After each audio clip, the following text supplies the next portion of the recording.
This is Field & Stream Store's Kickoff Week.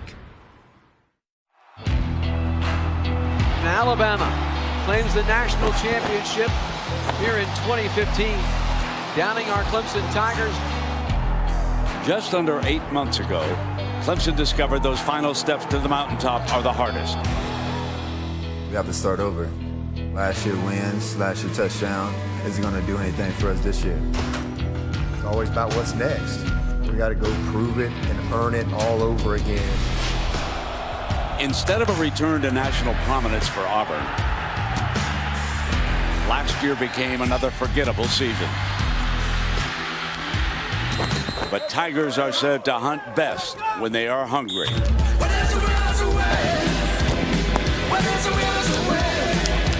The Clemson offense is led by maybe the best player in the country. Deshaun Watson just doing it all tonight. He and the rest of these jungle cats are ready to sprint back up the college football mountain. Auburn's defense must rise to the occasion as the offense seeks to regain its place at the front of the pack. Tonight, all these Tigers begin another hunt.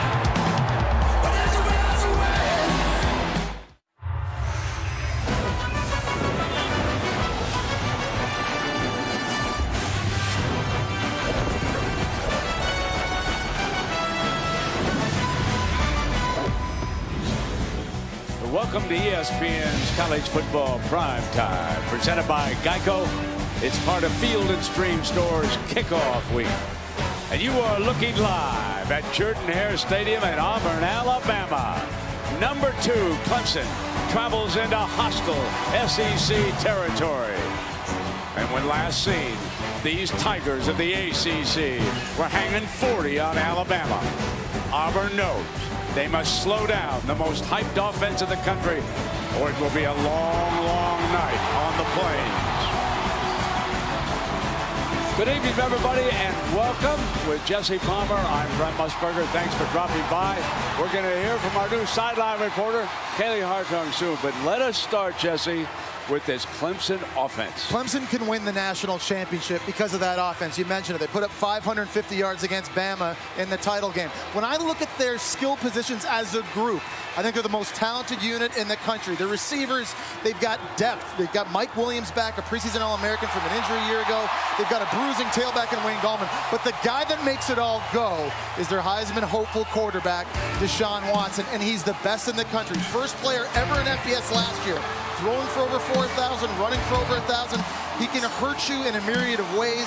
He's accurate throwing the ball at all 3 levels of the defense. He's dangerous running it in design plays or in scrambles. Nick Saban this offseason said he's the single most dominant player they've played since Cam Newton. So that's all you've got to know about Deshaun Watson, and that's all you've got to know about this Clemson offense. And Kaylee, it took a while, but sophomore Shaun White has been named Auburn's starting quarterback.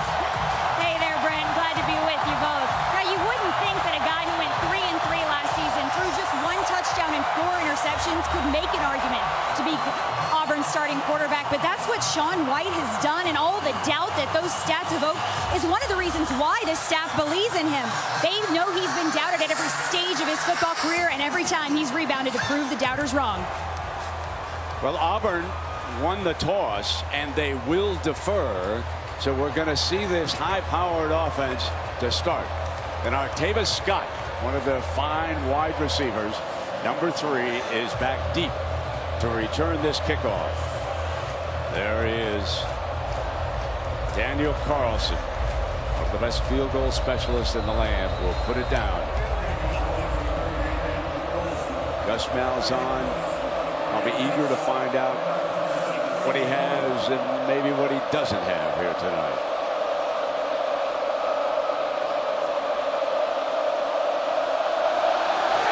The quest begins. Scott bubbles, will take a knee. It'll come out on the 25-yard line. And here comes the man, junior from Gainesville, Georgia, number 4. And Jesse, one of the leaders in the clubhouse in the early going for that Heisman Trophy. But with everything that's been going on around college football, Clemson better be careful. Yeah, here got to be tonight. careful. Can't come sleepwalking into Jordan-Hare, but I agree with you, Brent. What an opportunity to kick off the Heisman campaign here at night at Jordan-Hare Stadium in a hostile environment on national television. Wayne Gallman, his 1,500-yard rusher. Number 9 will line up behind him. Jay Guillermo over the ball will snap it. And Watson keeps it, but there was a false start. So one of those little mistakes, Jesse, that can start to add up, as we saw in Knoxville on Thursday with Tennessee. Yeah, listen, you can practice crowd noise all you want back home at the friendly confines near Memorial Stadium and in practice, but until you're here living it in Jordan-Hare, this is one of the loudest venues in the entire country. It's certainly something that all head coaches worry about in their first game, those mental mistakes. From the gun, Gallman pounds behind the right side, hit by a host of Auburn Tigers. Big Carl Lawson. Jesse, let's talk about number 55. He was in on that stop. Such a key man. Yeah, listen, and when I look at this game, the one place I feel Auburn has the advantage tonight is that D-line versus Clemson's offensive line. They're led by number 55, Carl Lawson, who's finally healthy, and when he is, he's a first-round talent. 2nd and 11, tosses the slant to Scott, short of the first down, and it's 3rd down. Javaris Davis, one of the Davises in that secondary. This number 31 makes the stop. Carlton Davis on the other side. He wears number 6. Here's your first 3rd down for this hyped offense.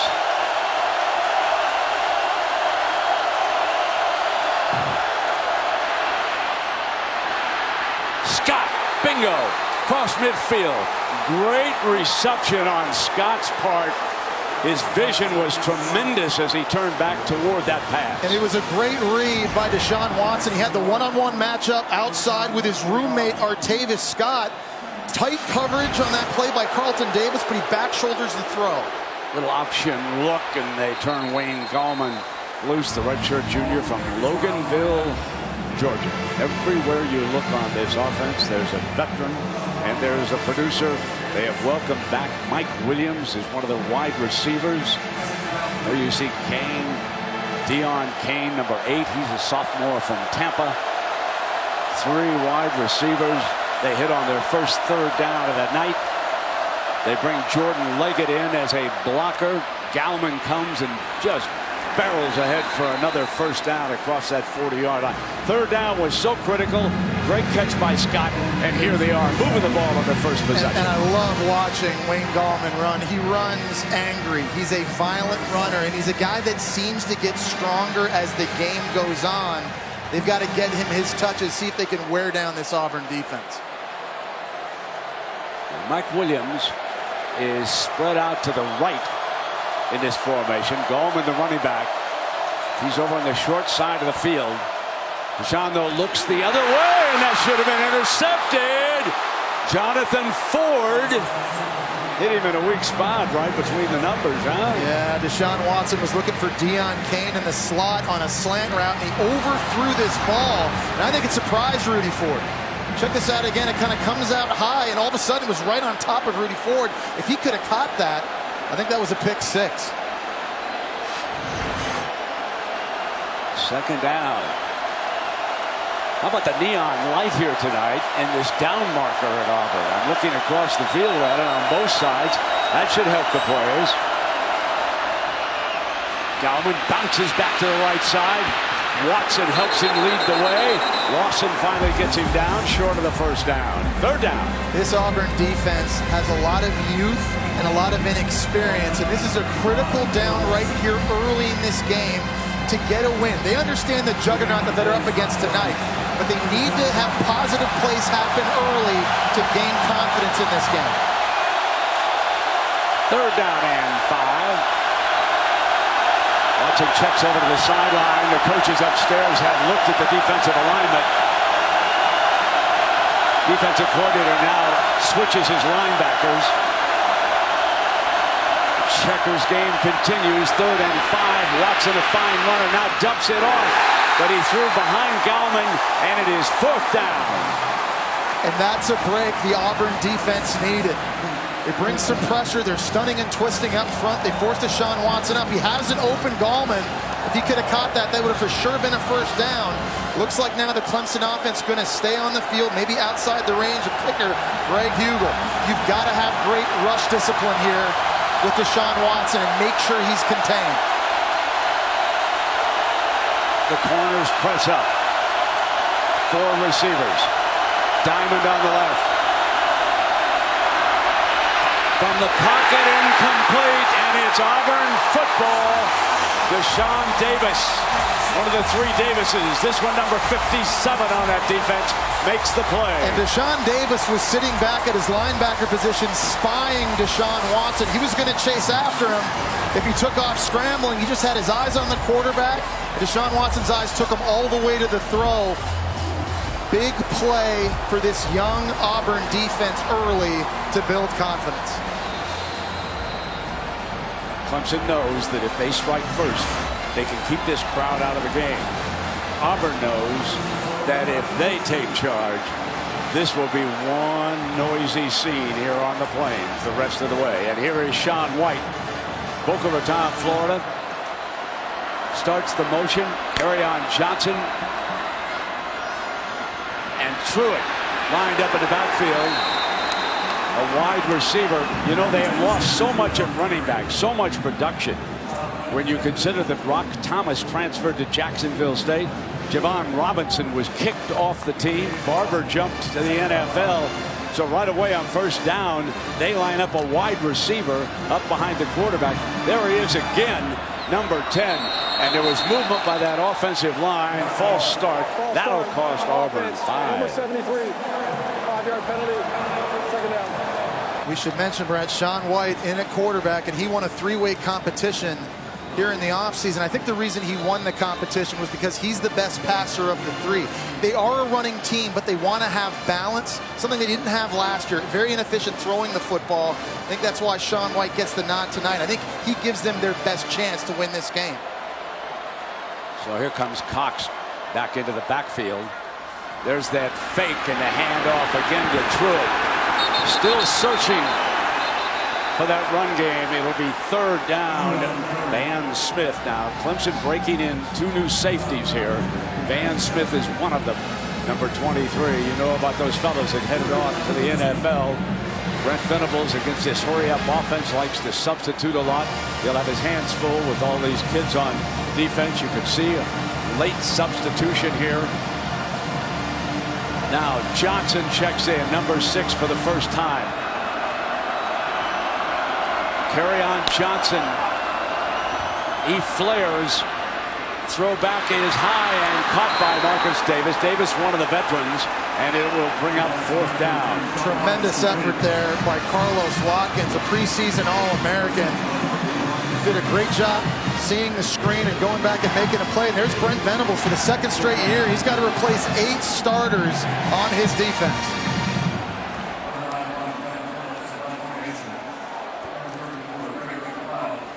We welcome those of you who just watched Georgia in a very good game defeat North Carolina in the 4th quarter. We are scoreless. Clemson had the ball on the 1st series, drove down into Auburn territory. We're stopped on 4th down. Now, at the conclusion of Auburn's 1st series, a fair catch on a punt at the 34-yard line. So Jesse Palmer, along with Brent Musburger, Kaylee Hartung is working down on the sideline, and this crowd so wants to climb into this game. It is so important for Auburn not to lose contact early. And not a lot of people giving Auburn a chance in this game, let's be honest. But I've played here before, and I know what this is like, especially at nighttime. Auburn is an inexperienced defense. They've got a lot of major question marks on offense, especially at the skill positions. But I feel like if they can drag Clemson into deep water late in this game, this crowd can become a factor. And that's certainly, Brent, to your point, what they want to do. They've had some good things happen on the 1st drive defensively.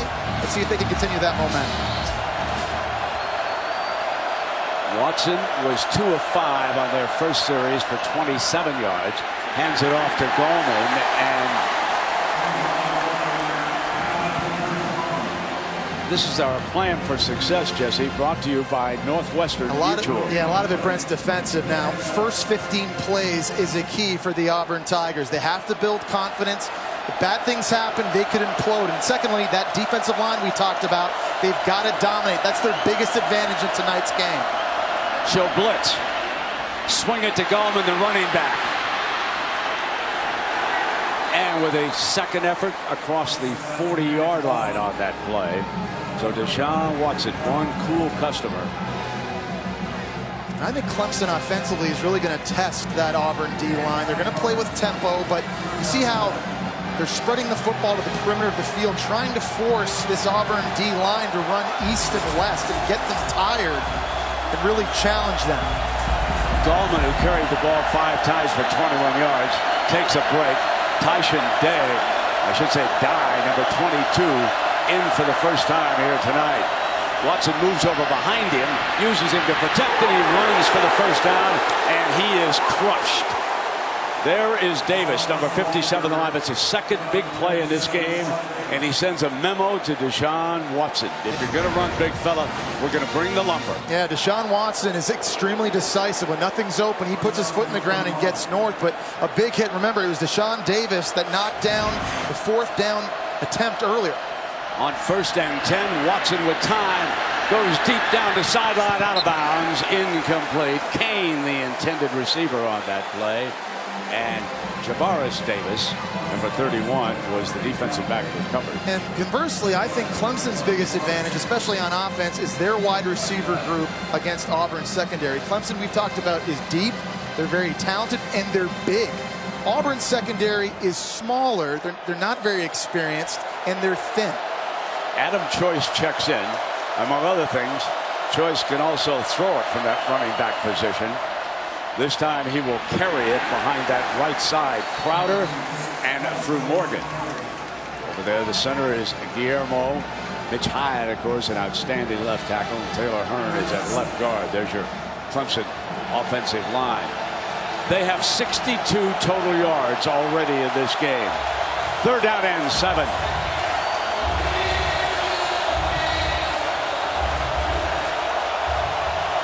Tight end Jordan-Hare will slip into this offense at some point. 4 receivers go out. I don't see a flag. That was Leggett, the intended target, who had flexed out. Darrell Williams, number 49, good coverage. Another stop for the Auburn Tigers defense. It was a 4th down stop on the first drive, and now good coverage. You're seeing it coming from the linebacker level. That was Darrell Williams in the slot that was covering Leggett outside. Carlton Davis there doing a nice job on Mike Williams. Andy Teasdall back to punt it, and back deep is Marcus Davis. He's the wide receiver, wears number 80. Dangerous veteran on this team. Looks like good coverage, and Teasdale will fair catch it at the 13-yard line. So we'll take a break. Just underway in Auburn. Clemson of the ACC, Auburn of the SEC.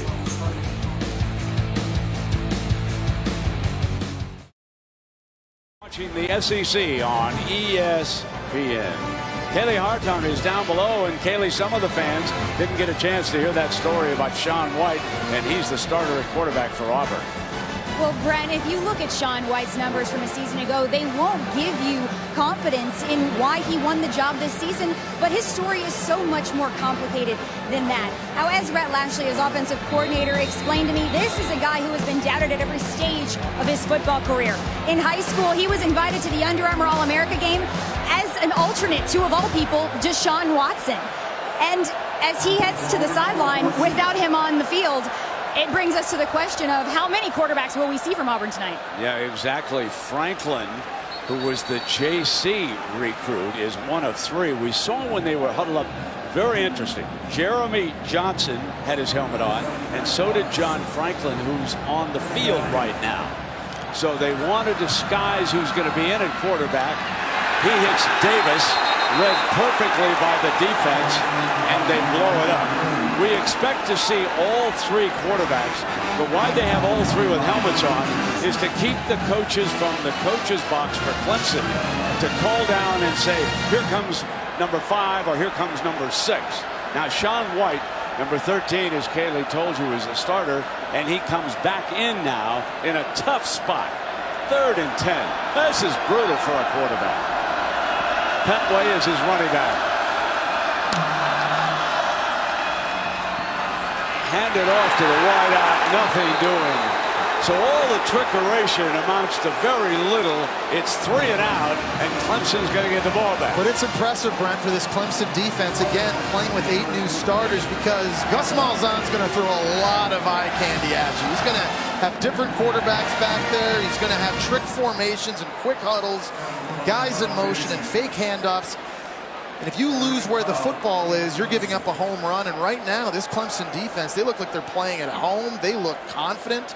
They played well. Kevin Phillips is the punter. Cloud off the side of his foot, and not a good punt. Took a great bounce, though, for Auburn. Close to the 20-yard line. So they'll work with Ray McLeod on a short kick like that to make sure that it doesn't roll. And it wound up being a 68-yard punt. Luck be a lady tonight.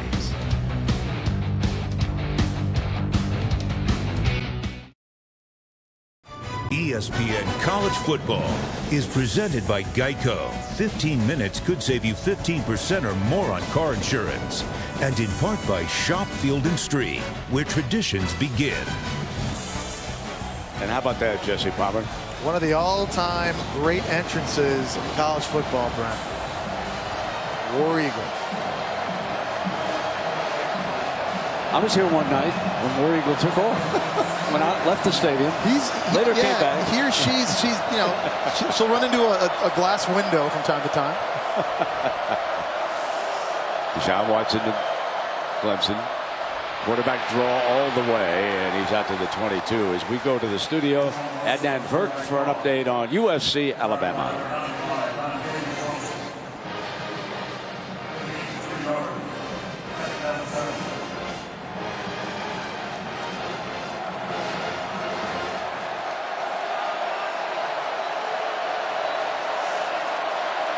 Yeah, it's interesting, Adnan. I'll talk about the quarterback. Insiders in Alabama knew they wanted to get to Jalen Hurts, the true freshman. And here is Gallman busting ahead for a Clemson first down. Yeah, this offensive line doing a nice job getting some movement at the point of attack and giving Gallman a chance to move. Again, tough guy to bring down. Auburn's defense has to gang tackle. We talked about the violent running of Gallman. Not an easy guy to bring down by yourself.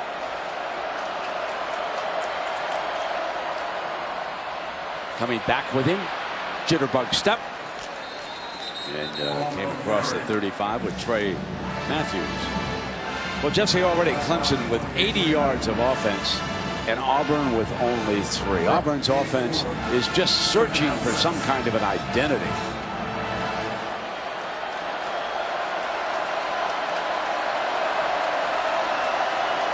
Second down and 6. Offensive line gave him time, 3rd and short. That was Ray McLeod. Reception. This is a really tough offense to have to stop in these 3rd and short situations because you have so many threats, particularly running the football. Deshaun Watson or Gallman in the zone read game. Dabo Sweeney looking out at his offense on this 3rd and 1. Auburn brings pressure, and they stack the running back up. It'll be 4th down. Yeah, Dontavius Russell at defensive tackle just created a pile right in the middle of the field, and that's what really kind of forced Wayne Gallman to stop in his tracks. He tried to leap up over top of the pile, but just too many blue jerseys. And another stop for this Auburn defense. If you're Kevin Steele, their new defensive coordinator, you have to love what you've seen so far from your unit. But you're going to put a lot of pressure on them unless that offense gets some first downs and keeps these biggins off the field on a humid night. That's a great point, Brent. At some point, this offense has to be able to stay on the field and give this defense a rest and a breather on the sidelines. Marcus Davis is back deep. Beautiful punt. He's going to hope it goes to the end zone, and it does. So we'll take a break. Clemson and Auburn scoreless in Alabama.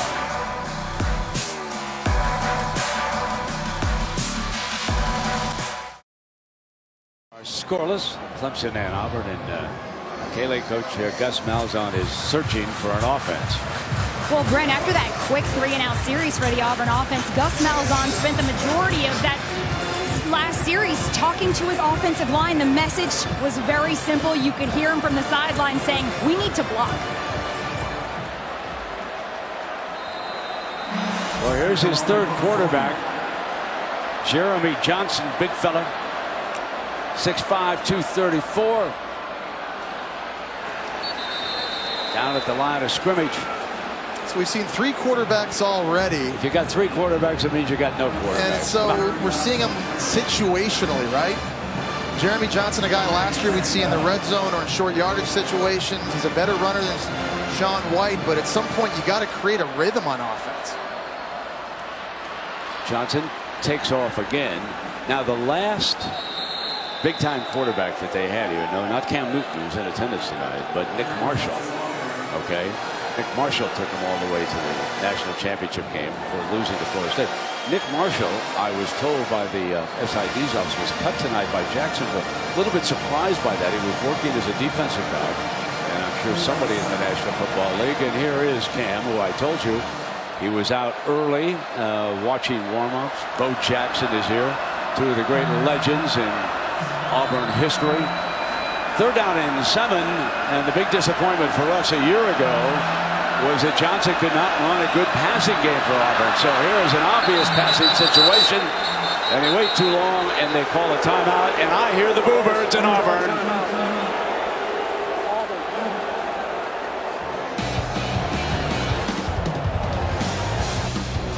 Can't say I blame them right now, folks.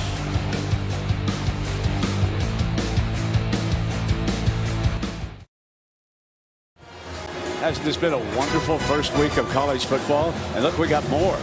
Tomorrow on ABC, 7:30 Eastern, Notre Dame and Texas on the Lone Star State. And on Monday night, don't forget, we got Florida State of the ACC, Mississippi of the SEC. It goes on and on. 3rd down now.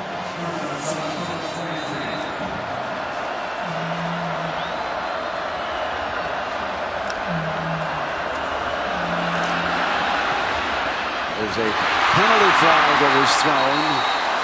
We'll see who jumped. I thought maybe the defense jumped. Hastings makes the catch. It was which Cleveland. gave him a first down. Yeah, it was Cleveland Farrell, number 99 for Clemson at defensive end, and with the catch, they'll decline that. Defense number 99.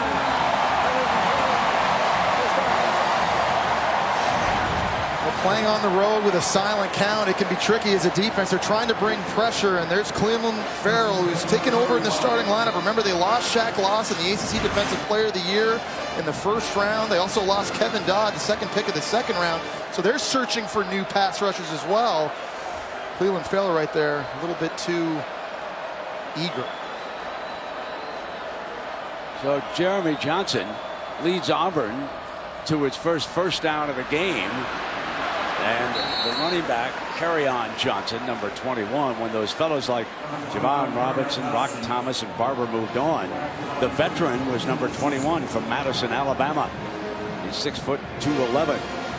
Carlos Watkins, number 94, defensive tackle, Brent, for Clemson. He's taking over early in this game. He's winning his one-on-one matchups, and he's being extremely disruptive to this Auburn rushing attack. 2nd down and 12. Johnson checks the sideline. Now there's confusion. The time's running down.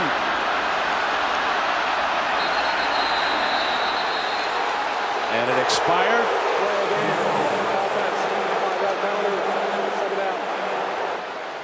And that gives us a chance to go to Adnan, and another update on Alabama. Adnan.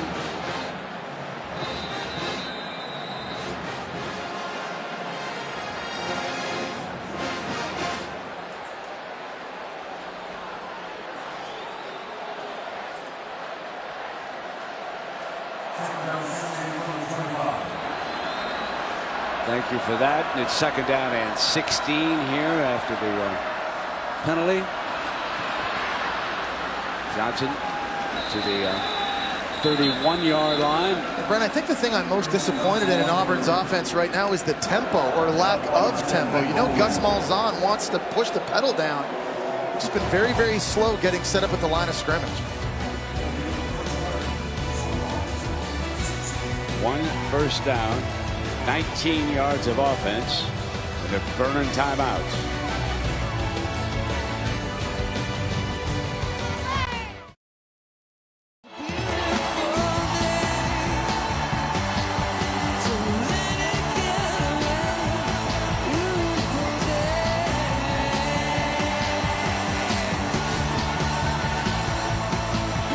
Gorgeous day for a football game here in Auburn, Alabama. Jesse, how about those festivities? How about those parachuters coming down? 4 of them in the middle. They just kept coming, didn't they? You're going to do that for Good Morning America? Is that I hope not. Johnson's back now, firing complete. And there's their best offensive play of the game. Will Hastings. So it is Jeremy Johnson who has taken over here as quarterback, bringing a little life into this offense, and that was a fine throw. 1st down and 10.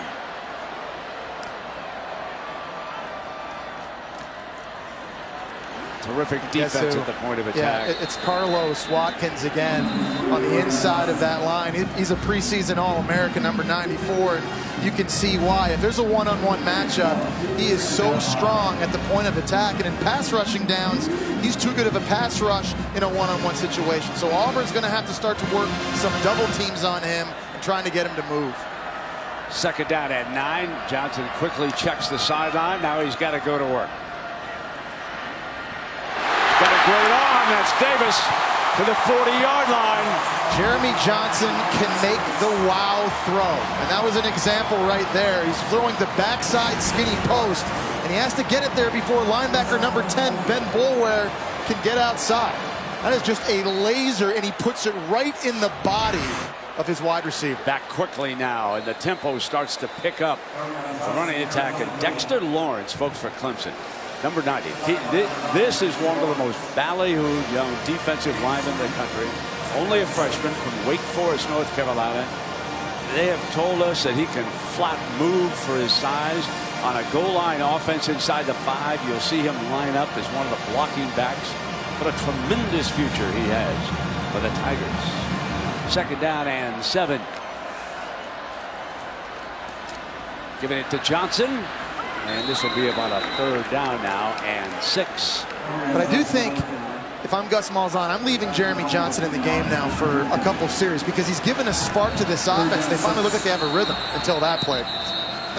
As soon as I say that. Timeout, Clemson. So Clemson will take a timeout here early in the 2nd quarter. Just wanted that tempo to keep going.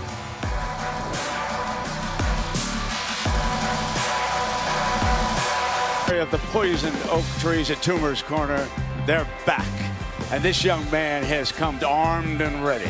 Upset Clemson, and we're going to go rolling at Toomer's Corner in Auburn here tonight. It's important here to note, Brent, Auburn right now is within field goal range for their kicker Daniel Carlson, so Jeremy Johnson cannot take a sack. Hastings has been working well out of the slot. Johnson steps up, fires too high, and that would mean Daniel Carlson will trot out of the field, attempting to give the Tigers of Auburn their first lead here tonight. Carlson a year ago was 23 of 27, made every one of his 40 extra points. He's a junior out of Colorado Springs. He's got NFL written all over. Here we go.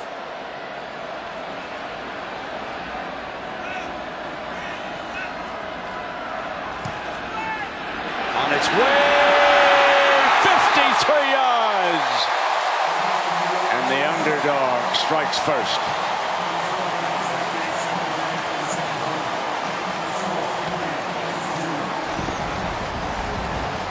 What a weapon in a close game. Money in the bank for Gus. Starting to look like an offense.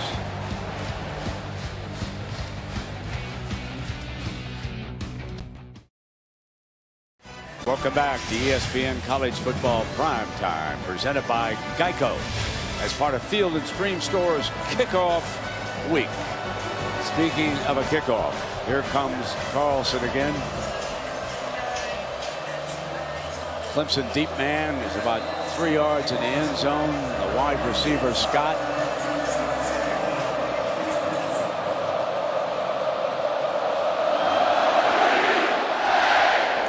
Hangs it high, right at the goal line. He's coming out.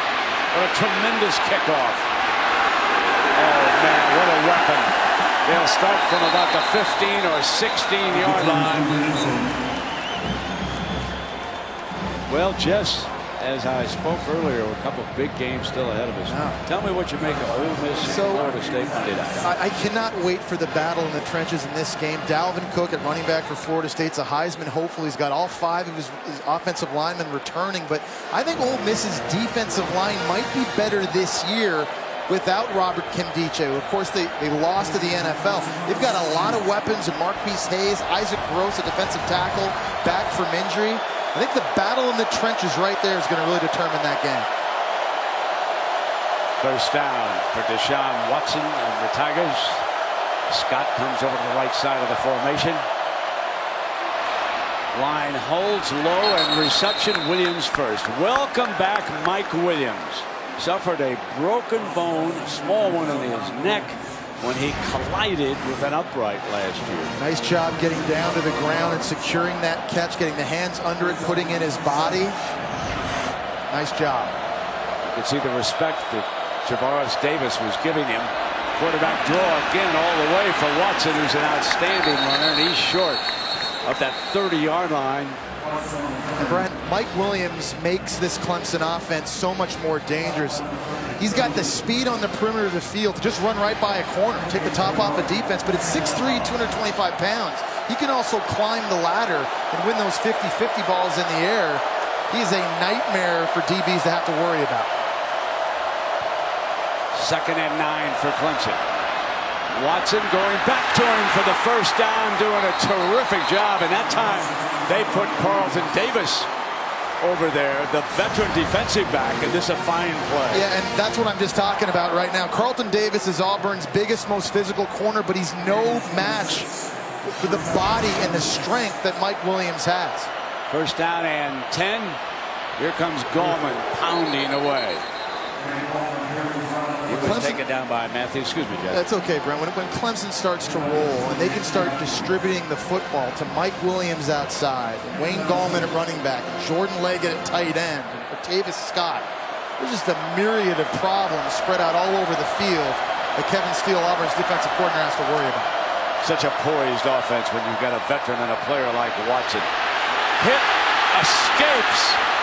Going to get the first down as he steps across it and out of bounds. I thought he was going to get clubbed down by the defensive front. Adams was in on top of him. And you talked about a poised offense, Brent, but what about poised by the quarterback, Deshaun Watson? He gets pawed in the face by Adams right there. Doesn't lose the football, doesn't lose his cool. Just shuffles to his left, and there you see the speed off to get the first. Now first down at the 35-yard line, trailing by a field goal.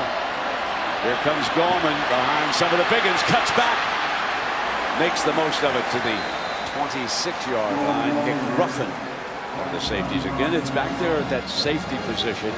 Let's remember that Stephen Roberts was suspended. He was a starting safety from Auburn, and there's no question that Kevin Steele's going to miss him back there. 2nd down and 2.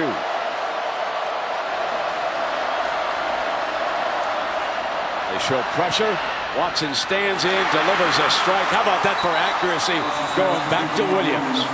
And again, the catch radius and the target. It's a skinny post, and it's in a lot of traffic. And Deshaun Watson actually rolled that football beautifully over top of a linebacker right into the breadbasket. And that is bad news for Auburn, folks, because Carlton Davis, an all-freshman SEC selection a year ago, he's their best chance at covering Mike Williams.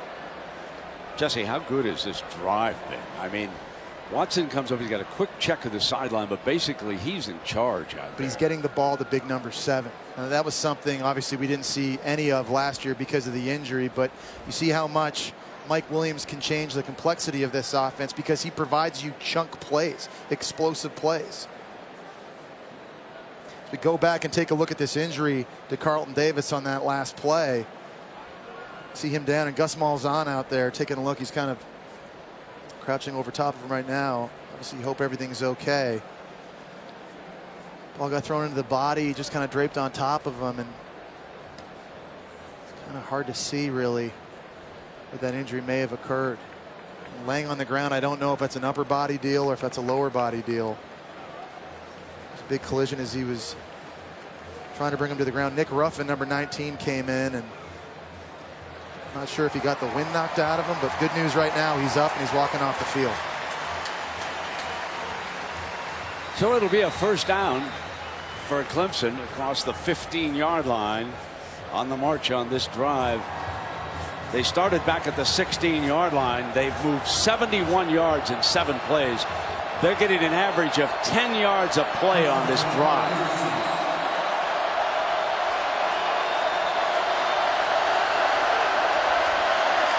That's the H-back look.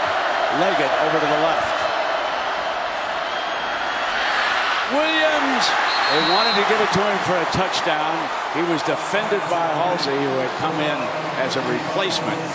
Joshua Hosley makes a great play here. Watson has exactly what he wants. One-on-one outside with a much bigger wide receiver. Tries to back shoulder, and Hosley just did a great job competing. Didn't necessarily knock the ball away, but prevented Williams from coming down with it. Now let's see what they come back with on 2nd and 10. Going to run it with the power back, Gorman, and now it's going to be 3rd and long. He's throwing for a loss. Terrific defense that time. Deshaun Davis, and Jonathan Ford, number 23. If I'm Deshaun Watson on this big 3rd down, I'm thinking about Mike Williams outside if I've got a one-on-one opportunity, and I've got a big tight end in Jordan Leggett at 6'5", 260. Playing tight end. Here's Leggett right up here. Good target over the middle of the field. Has to step up and basically throw it away. Just there was great pressure, and there's also a penalty flag down in the end zone. And Dabo's reaction indicates that we may have pass interference back in that end zone. Yeah, there was a lot of tugging. Holding defense, number 23.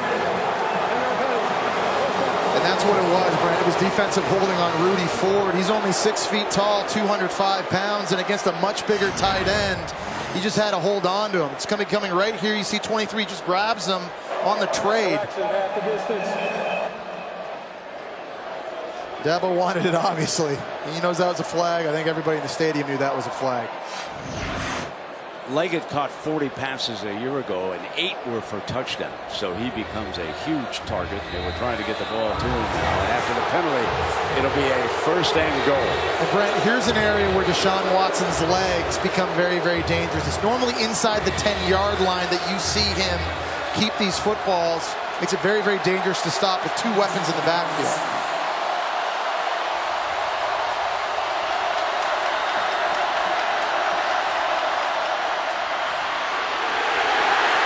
Straight ahead with the running back, and again that front. Deshaun Davis, number 57, is a man at that middle linebacker spot. Really impressed with how he's playing here tonight. Really getting his first start, only a sophomore, but he's been physical. He's been playing downhill and just making plays for this Auburn D. Brings a 2nd down and goal.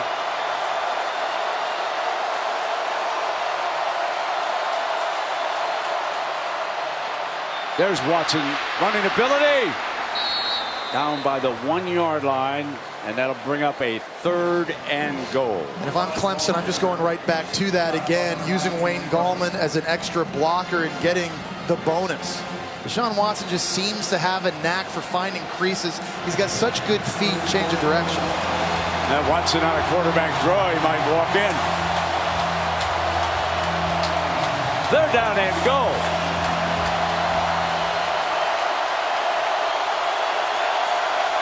Brings Scott behind the formation. Going to give it to Goldman. Pounds ahead. Stopped by that defensive front. So now Dabo Swinney was the decision.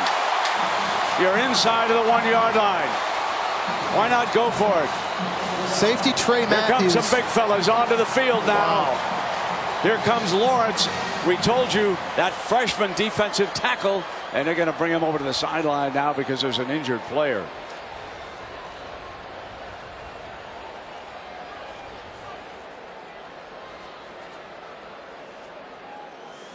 That's Ruffin. And Brent, on that last stop, Trey Matthews, the Georgia transfer at safety, who weighs only 207 pounds, he took on a pulling guard in Taylor Hearn, who's 325, and didn't give up any ground. Watch this pull in the collision right here. A much smaller DB against a much bigger guard right in the hole, and he doesn't back up, and that allowed the linebackers to come from the other side in the pursuit and make a play. Just very, very physical. We're seeing Auburn play right now at the point of attack.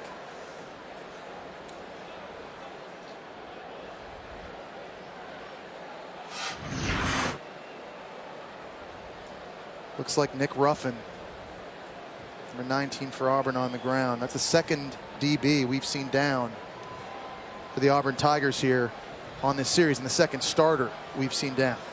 And remember, Roberts out.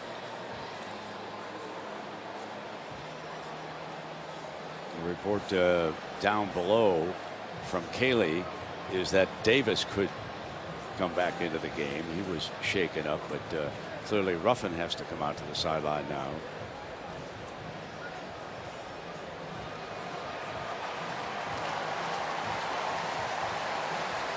You know, because of that, we saw those big fellas jogging out in the field, right, Brent? We saw the defensive tackle, Lawrence, or Dexter Lawrence, coming out, and that kind of gave Gus Malzahn and Kevin Steele a bit of a heads up as to what they might expect. So they might have a different personnel now on the field expecting that jumbo package, one that they might not have had on the field had it not been for that injury. Markel Boston is a fresh arrival, number 11 in that secondary. You see from behind him. Now it's 4th down and goal. It's that jumbo look. Lawrence is the left blocker. Let's see who they're going to do. They're going to go to the right. Gallman behind it, and he walks in. Talk about a load when the big fellas line up. Well, Brent, they brought in 2 defensive linemen on that play. Christian Wilkins, number 42, lined up in the backfield, and it was Lawrence, the true freshman, who went in motion. And really, Leggett at tight end was the one that sealed the edge, but behind 640 pounds of D linemen, nothing Auburn can do. That's a walk-in. There's one thing going through Gus Malzahn's mind right now. Field goals are great, but you will not beat this Clemson offense with field goals. I'll tell you what, there's something going on in Kevin Steele's mind around the defensive coordinator. How do I cover Mike Williams? What do I have to do? That's a problem right now. Williams with 3 catches and 51 yards on that drive. 84-yard scoring drive in 13 plays, and they're the big fellas. Hey, that reminds me of the refrigerator. That's what Perry did. He played for Clemson. Oh, that's a lot of muscle coming at us.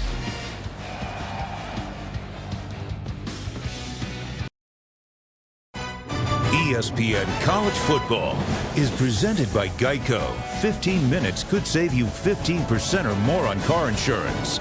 And in part by the turbocharged Lexus GS. Once you take control, there's no going back. The 4 skydivers lit up this crowd with their arrival before the opening kickoff. There they are on the sideline. Guys, great job.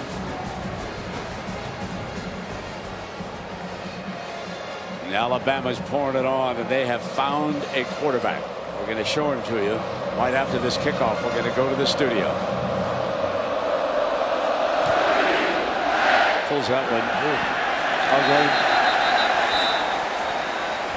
That's a penalty of first out of bounds.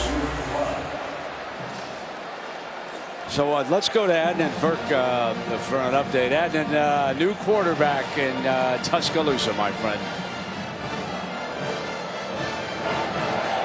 kick out of bounds. 15.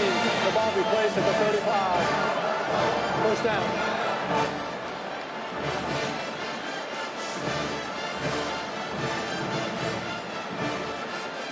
Absolutely. So we welcome those of you who are watching Alabama dominate USC here at 7-3. It's a dandy. Jesse Palmer and Kaylee Hartung. I'm Brent Musburger. Nice to have you along with us. First down and 10. Jeremy Johnson, in case you just checked in, 3 of 4 on their last field goal drive.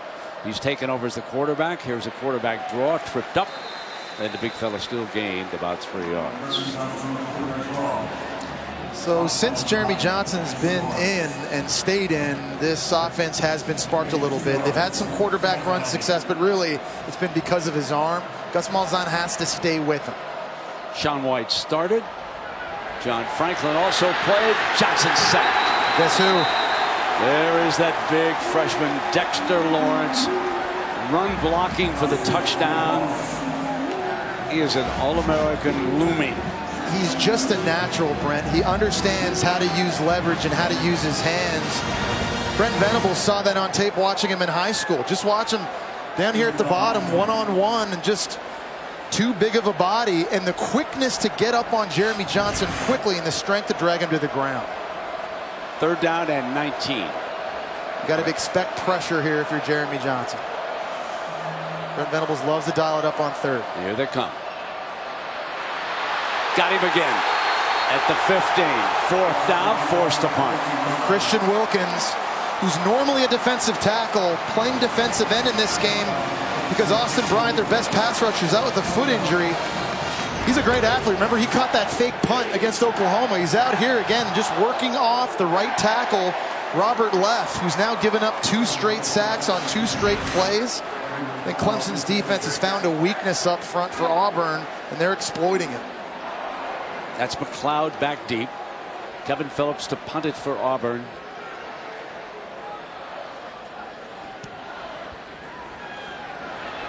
McLeod signals fair catch at midfield. Good field position for Deshaun Watson.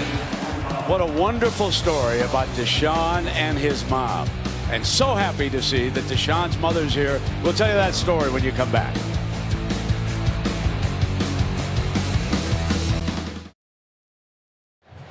Deanne Watson, Deshaun's mother. And what a wonderful job she's done living in a very, very tough neighborhood. She was able to move Deshaun into a Habitat for Humanity home where he could be raised away from the gang violence, drug-infested neighborhood, gave him the best opportunity. She was stricken with cancer of the throat, had much of her tongue removed. She was able to survive the toughest battle of all. She has not missed a game in over a year now. And we congratulate her and Deshaun as Deshaun goes for the bomb. Incomplete. Second down and 10. McLeod was the intended target. And Kevin Steele, the defensive coordinator, has a dilemma right now schematically. He has to decide what he wants to do with Mike Williams on the perimeter of the field. If you double cover him, you've got one less guy in the box to stop the run between Deshaun Watson and Wayne Gallman. There's Kevin Steele right there. But if you put more guys in the box, now Williams is single covered outside. They bring the receiver around, Ray McLeod. And it'll be third down coming up as Darrell Williams makes the hit. And he's from a town called Hoover, Alabama. You folks in Alabama certainly know Hoover through the years. What great football players have come out of that high school. Big third down. Auburn needs a pass rush. Where's Carl Lawson? He's up here at the top of the screen. Number 55. He's going to be working against the true sophomore left tackle, Mitch Hyatt. Third down and 7. That'll be a heck of a battle. Hyatt's a good one.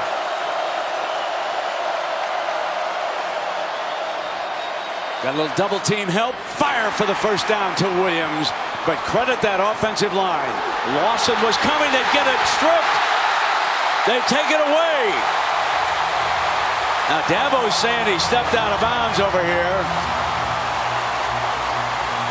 Watching that in real time, Brent, I didn't think he did. Mike Williams had an opportunity to go out of bounds, but he decided to keep fighting, and Auburn just swarmed to the football. Carlton Davis Trey Matthews. I think number 49, Darrell Williams, got in there as well. And right here, he could have gone out. He had the first, but no, he's in bounds. Decides to lower the shoulder, and here comes all the Auburn Tigers swatting. I think it was 49, Darrell Williams, that got it out. What a big break for the Auburn defense and tremendous hustle. Talked earlier about the importance to gang tackle. Nice job running to the football and swarming. And bad ball security by Mike Williams. Derek Brown, number 5, recovered the ball. We got another change of quarterback now, Brent. They get rid of Jeremy Johnson, and now Sean White back in. So the musical chairs continues. Well, Johnson sacked a couple of times for a loss of 22 yards. So Malzahn decides to go back to his starting quarterback, Sean White. Ruling on the field. There's a fumble recovered by the defense. The play is under further review. So they'll double check this up in the replay booth. Didn't seem to be much of a question for you, Justin. No, I think it's pretty obvious. It's important to note now here in the SEC, back in Birmingham in the video center, there's 3 other officials helping out the officials here with instant replay. They're trying to build consistency week to week on all of these calls. Just kind of an added measure to make sure they get the call on the field right. But I think the ruling on the field as a fumble is correct, and I think this review, it's not going to take very long.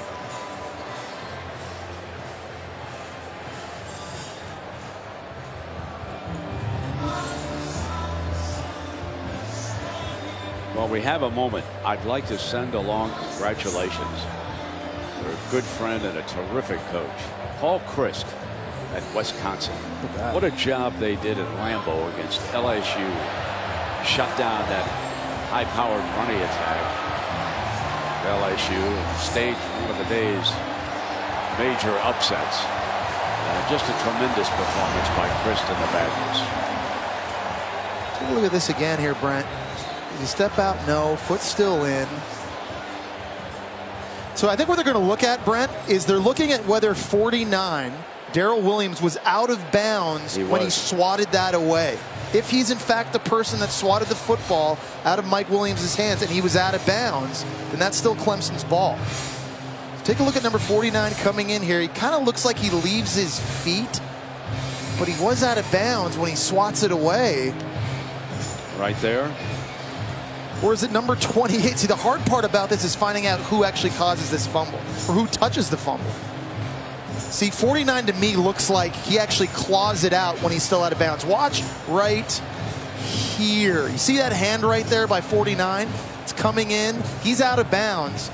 And I think he's the one that kind of forces it. It looks like the ball's on top of Trey Matthews' jersey. But once I take a look at that angle, Brent, you have to ask yourself, is that indisputable in order to overturn the call? And you know, that's something I wasn't really considering before, but the more I look at that, see, there's the hand on the ball and he's out of bounds. I think that gets overturned from those angles and stays Clemson's ball. That's my call.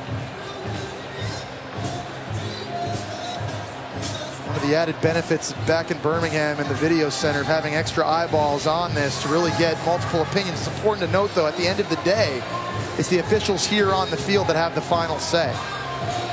Video center's there to help and offer their opinion, but it's really ultimately what the officials here are looking at. After further review, the play stands as called.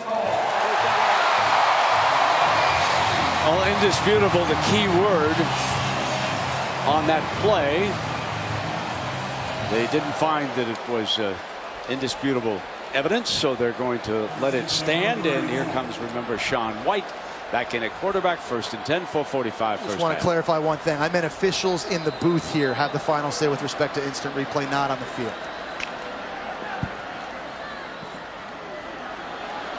Sean keeps it. It's back to the line of scrimmage, and it's going to be a 2nd down and long. And Brent, I think Gus Malzahn has to make his decision who wants to play quarterback. Now listen, I played in a rotating quarterback system at Florida under Steve Spurrier. Some guys, like myself, I didn't need to get into a rhythm to play, but other guys do, and I know it's difficult at the quarterback position for both Jeremy Johnson and Sean White to do that. For this offense to start clicking, I think he's got to stick with one person. Fake. Looking to go downfield.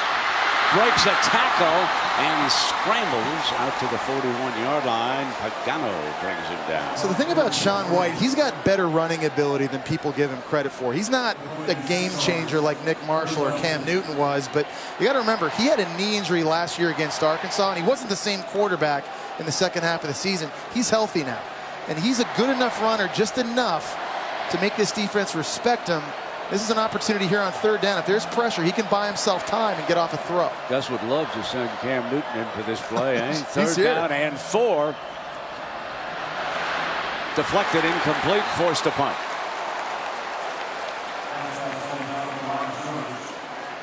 Yeah, Ben Boulware coming in on a blitz. Kerryon Johnson trying to pick him up, but Ben Boulware was able to get his hands up, I think, and knock this one down. Here he comes. He's a guy, a leader on this team as a senior. He's a guy they've been blitzing forever on third down. They also got good push on the interior by big number 90, Dexter Lawrence. McLeod back again. Here's Kevin Phillips. 3:36, 7-3. Tigers going to get the ball here before the intermission. And a whistle. A flag. Ball start. Offense. Number 41. 5-yard penalty. 4th down. Clemson, obviously, with 3 minutes and 33 seconds to go, would love to, obviously, they're going to get this in good field position with an opportunity to tack on points, which is important here. Auburn's going to be the team that receives first in the second half. Clemson obviously wanting to pad that lead as much as possible here before halftime.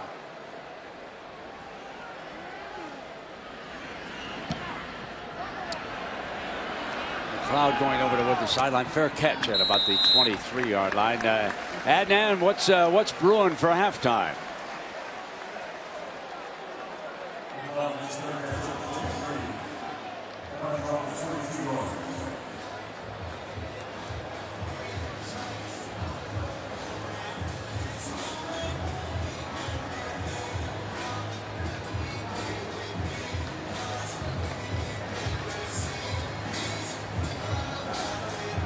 All right, and then looking forward to that. Indeed, what an afternoon. How about Houston? Houston sets sail. They'll be seeking a Final Four slot. Hand it off now. Big fella, Gallman carrying it. And when you look ahead at Houston's schedule, circle a date in November. Yep. Louisville goes into Houston. If Houston stays undefeated, that's a monster.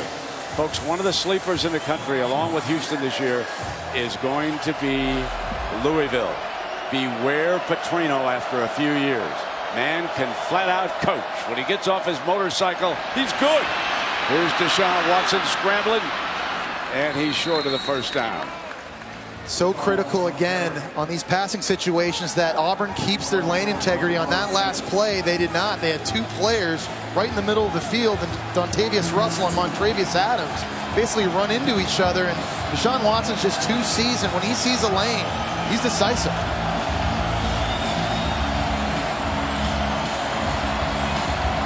Clemson taking their time with 2 timeouts in their back pocket, leading this clock. Big third down. Now they're going to call a timeout. Timeout is called. Timeout. Clemson. 30-second timeout. Let's check in down below with Kaylee.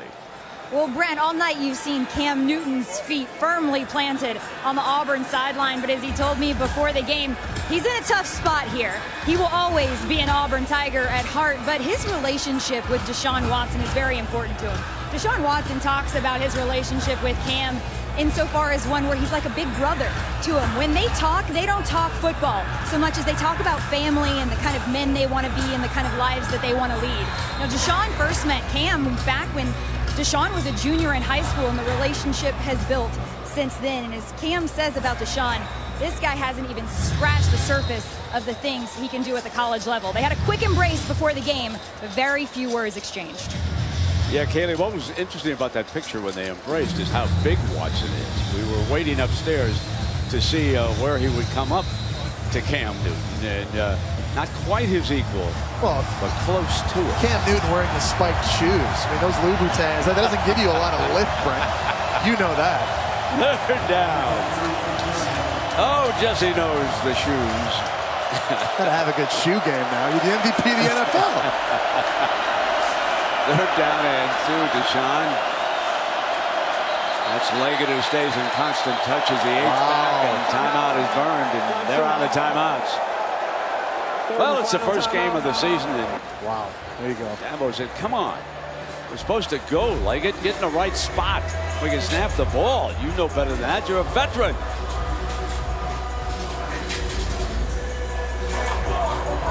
Second timeout. And these are the things that head coaches worry about week one. You try to kind of go over every situation in 2-minute situations and getting your offense to hustle. And mental mistakes aren't what you expect, especially from a senior in Jordan Leggett. So Dabo Swinney, his team's in a dogfight right now. On the road, hostile environment. They were picked to win this game by a lot. Only up 7-3. Against the defense that's finding some confidence, and a crowd here at Jordan-Hare Stadium is still very much in the game. 188 yards for Clemson and 38 for Auburn. That's total yardage in the first half. Third down and 2. Watson, and there's a penalty flag. Oh boy. False start. I guess, yeah, and it's, I hate to say this, it's on Jordan Leggett, number 16. False start. Offense. Number 16. Penalty. Third down. And he's leaving the game, obviously. And the senior is now you see what's interesting where we're folks, I don't blame. Let me go down a little bit away from Dabo, okay? Right now, I'll just kind of slide over here and get my Gatorade, relax and get my thoughts back together again. Don't blame you. Don't blame you at all, Jordan. That's a senior move right there. They're down and 6 now. Who can bring the pass rush for Auburn? We talk about Carl Lawson, but he's right now lined up at linebacker here over the middle of the field. Press corners on the wideouts. Heat can't get there. Throw, and Williams with it. There's a penalty. Penalty is called against Davis. Javaris Davis, number 31, and that will give them a fresh set of downs. It's a good call, Brent. It's defensive holding. Pass interference. Defense. Number 31. 15-yard penalty. First down. Or pass interference. He grabbed an entire fistful of jersey on Mike Williams, who was running the corner route. Carl Lawson came on a blitz. Gallman did a great job picking it up, which allowed Deshaun Watson to get this football off. You see right there, the left arm extended. Lots of cloth. Mike Williams still with that catch radius and those long arms is still somehow almost able to reel that in. That moves the ball up to the 41-yard line on this first down. Watson's got Williams again. You know that he wants number 7, and we welcome back that young man who suffered that neck injury. Yeah, it's too hard to cover. The back shoulder throw is virtually impossible for a cornerback that has his head turned. And how many times early in this first half as we've seen Deshaun Watson complete these back shoulder throws? I always thought that was one of the hardest throws to complete. Deshaun Watson making it look easy. Closing in on 100 yards here in the first half. 83 yards already. Here is some more. Man is lighting up the Auburn secondary. That's his 6th catch of the first half. And he's got these cornerbacks guessing right now. We've seen he's made a lot of plays to the perimeter outside between the numbers and the hash. And that's where these cornerbacks, and Javaris Davis thinks he's going. Then he puts his foot in the ground and runs the slant inside. Totally turns Davis around. That's an island right now that none of these corners want to be on. It's become Mike Williams' island. 4 plays for 59 yards. Getting Richard set. He replaced Leggett. Pounding back with Galvin. When you think about Deshaun Watson and you go back to that championship game, it is mind-boggling that he had 478 total yards against Alabama. And they weren't supposed to get a first down. Remember? Everybody kept talking about that front 7 for Alabama and all the different NFL prospects they had. And that was almost like a Vince Young-esque performance by Watson. 2nd down and 7. Pump fake. End zone. Williams couldn't quite hang on. Decent coverage by Holsey. Holsey's defended him pretty well over there a couple of times. Yeah, he has. And this looked like it was going to be a catch by Williams, and it was Holsey that got his hands in between Mike Williams and batted this ball away. Watch this. It's a perfect throw by Watson. Extended. Look, the hand kind of comes in and forces him to bobble it. You're right. I think the one guy that seems to have done the best against Mike Williams, it might have been a little bit of a push-off there. But Holsey, good play. Here's your third down. You got to identify where big number 55 is right here. Watson's going to take off. And you know who was helping close in from behind on that play. That's Deshaun Davis, also number 57.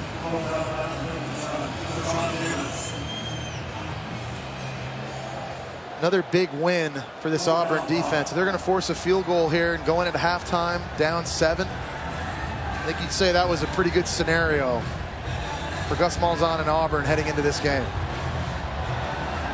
So Greg Hugo hit 27-32.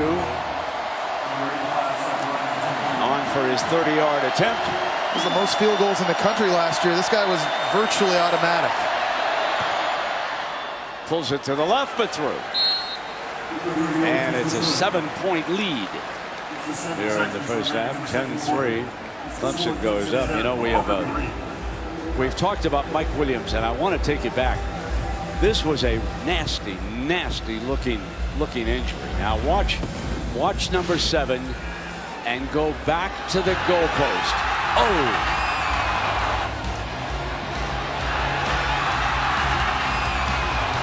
So he suffered small broken bone in the neck, missed the rest of the season, signaled to the crowd that he was okay as they carted him off. And it's so great to see him back here tonight. It sure is. And you look at the game he's having right now, already over 100 yards in that first half. He's been a dominant force. I think the amazing thing to me is after such a serious injury like that, he actually looks to me like he's bigger and faster and stronger than he was even at the start of last year. You know, it's interesting. I was talking to actually up in Tennessee with some of the fine trainers up there about when the fellows get injured, what happens. And you know, they come in and they start working out right away, even after arthroscopic knee surgery. And he said they do spend a lot of time, and he said sometimes they do get into better shape. Just to follow up what you said. It's amazing.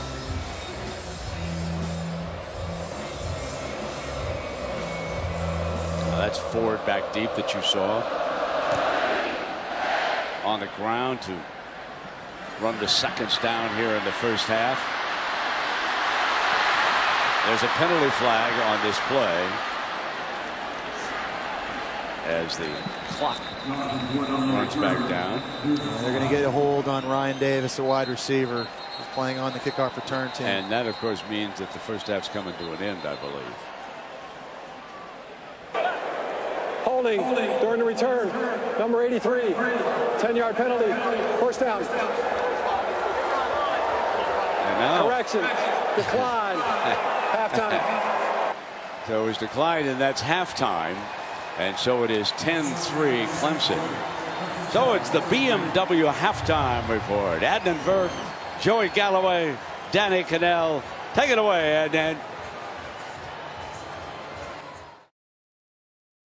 This is Field & Stream Store's Kickoff Week.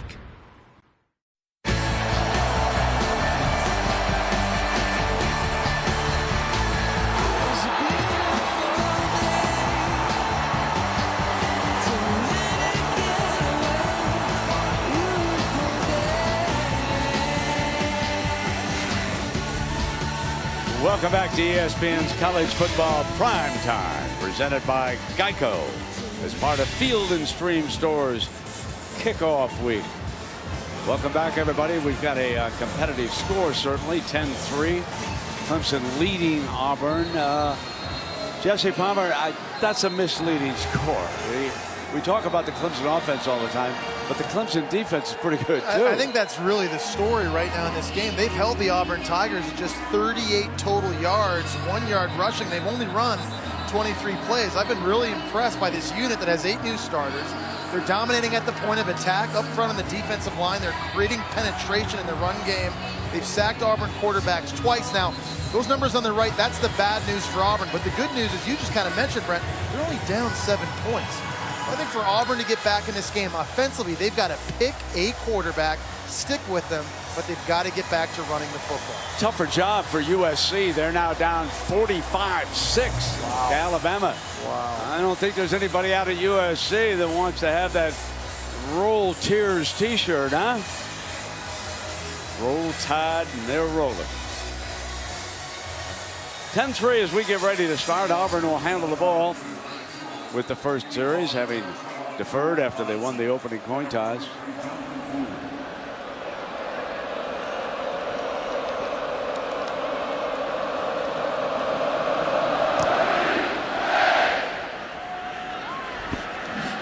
To the goal line, Jonathan Ford reaches down. Penalty flag as he breaks free out to the 45. During the return, illegal block in the back. Receiving team, number 27. The penalty is half the distance. First down. And let us check in down below with Kaylee Hartung. Kaylee? Well, guys, we thought that we could see all three of Auburn's quarterbacks earlier in this game. We didn't realize how early it would be, as by the end of that second series, we saw all three. Gus Malzahn just told me that was the plan all along. He now feels like they've figured out what they need to do. It comes down to execution. But as Gus told us coming into this game, his biggest question was, how would this team respond to adversity? Now's the time to learn that. And Kaylee, no surprise seeing number 6, Jeremy Johnson, jog onto the field. They've been, I think, the most successful running and throwing when he's been in the game.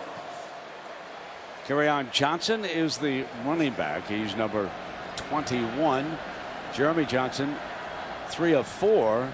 Wow. And Kerryon hit in that backfield for a loss. He's back by the 2-yard line. Clemson's D, led by Farrell, they're starting to dominate up front. Yeah, they are, and that's Cleveland Farrell that makes the play in the background. Again, they've been living in Auburn's backfield so far in this game, especially in the run game. I think about half the runs Auburn's run, they've been made contact in the backfield by Clemson D-line. Look at that, 8 of 14 design run plays, contact behind the line of scrimmage. All right, Franklin has also gone in the little trickeration as they took Jeremy Johnson out, and there's nothing doing as Chandler Cox.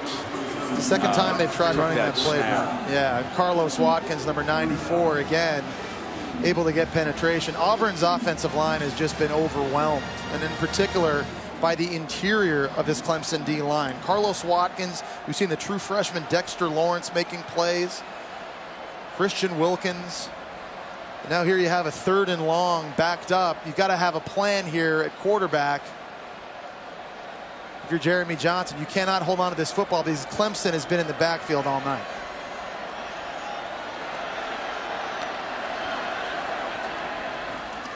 Going to run it out, try to give the punter a little daylight here.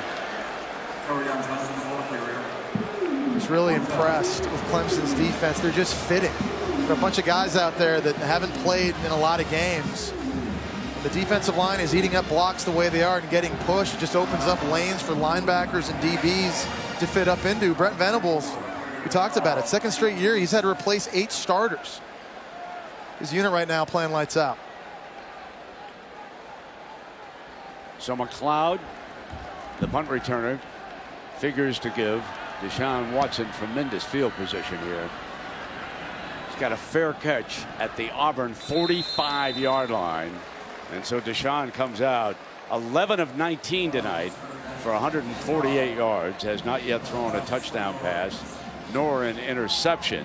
He's also carried 7 times for 23 yards. So a very short field. And he kind of found his groove, I think, there in the second quarter. Early in the game, missed a couple of open throws that I think could have been big plays, but he started finding big number 7, Mike Williams, and that was sort of a security blanket. Since then, he hasn't missed very much.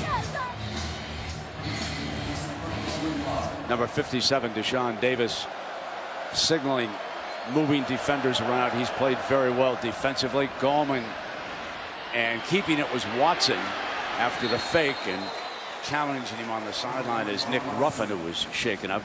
good to see here that he's back on the field, so it'll be second down. So if I'm defensive coordinator Kevin Steele for Auburn, I've seen enough of Mike Williams now. He already has over 100 yards receiving. I would double him every play and trust in my defensive line to start controlling the line of scrimmage to slow down this Clemson rushing attack. I do not want to die a fast death through the air to Mike Williams. Take your chances with your D-line. Carlton Davis has him.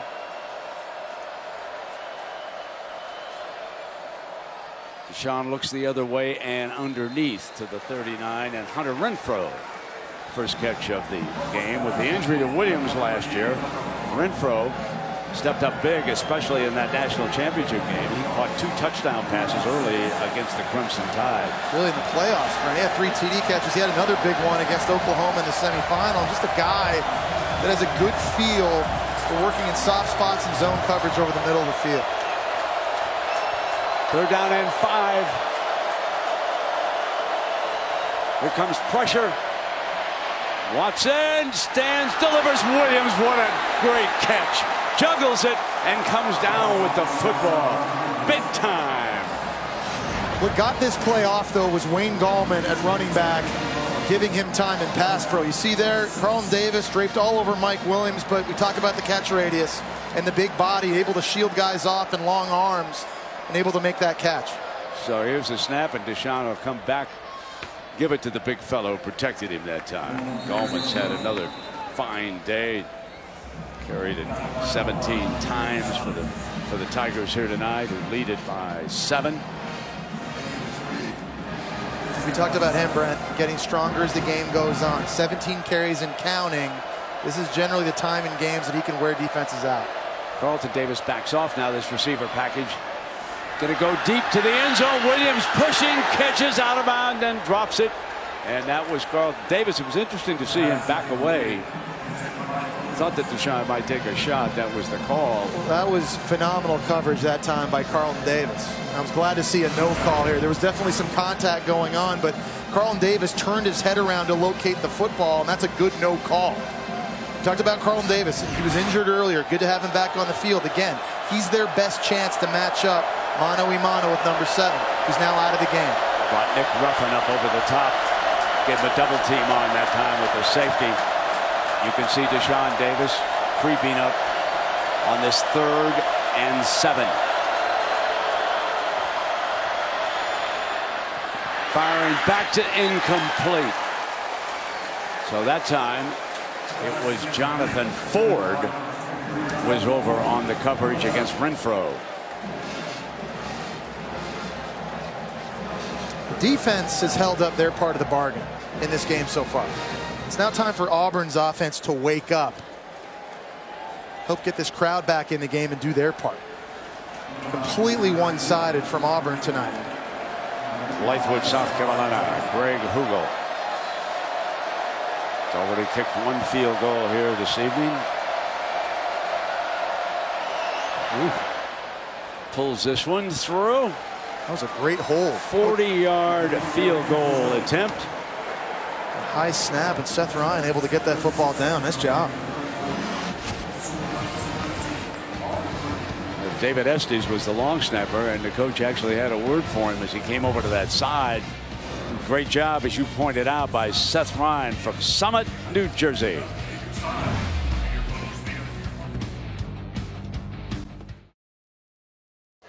You're watching the SEC on ESPN. 13-3, Clemson over Auburn. Alabama all over USC. 52, I believe, to a couple of field goals. Auburn set to receive.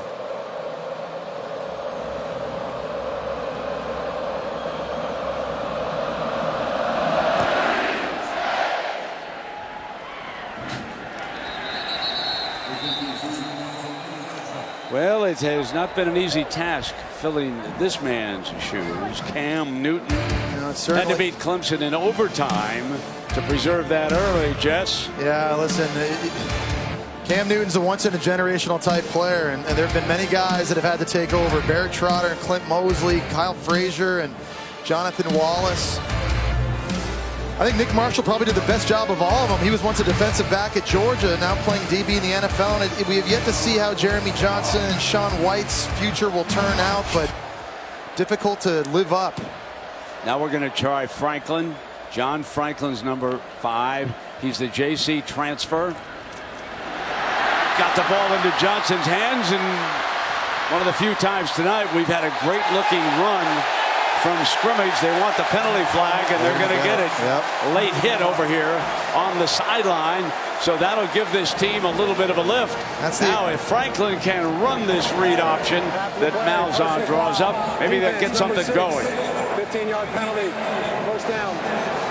John Franklin, I think, probably has the greatest upside from a physical standpoint of all these quarterbacks. You're going to see right here, number 6, Dorian O'Daniel.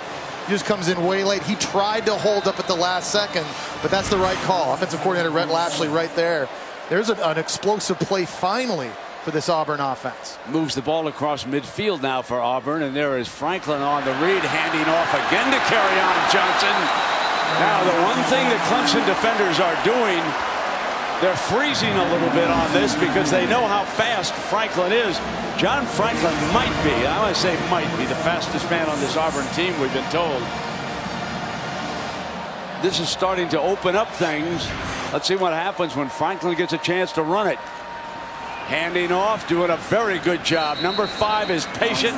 He's letting that in commit. Now, he was a backup quarterback at Florida State, went to JUCO, East Mississippi Community College, and here he is at Auburn. You're right, Brent. He's the fastest of all the quarterbacks. Coaches told me he's faster than Nick Marshall. He's got a very strong arm, but his accuracy at times is inconsistent. Now they're making another quarterback change, and you can hear the boos now coming from the crowd. When they've got something good going, they don't seem to want to stick with that quarterback. Second down and 8. Not as much. You gotta answer me a question.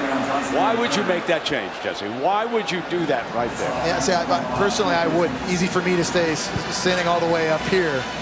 Gus Malzahn's a much brighter offensive mind than I am, but I know one thing: when I'm moving the chains with one guy, I'm not taking him out. Johnson gonna fire. Got a man open, intercepted, picked off beautifully in the middle of the field. Jadar Johnson. Pressure from Scott Pagano, defensive line, forced Jeremy Johnson not to be able to set his feet. It looked like he had a wide open receiver in Marcus Davis. But Jadar Johnson, one of those new DBs, replacing NFL talent, comes over and hawks us. Watch Johnson. He's not able to get his feet set quite. Throws a little bit off balance. It's high. And Johnson comes over and just high points this football. And again, Brent, you keep changing quarterbacks. There's no rhythm on the offense. Things are going well that time. There with John Franklin. You bring in Jeremy Johnson. 2 plays later, turnover. Choice is now the running back for the Tigers. Let's talk again about this Clemson offensive line. Mitch Hyatt, Taylor Hearn, Jay Guillermo, Tyrone Crowder, Jake Morgan. They've been in a battle tonight. That's a very, very good Auburn defensive front.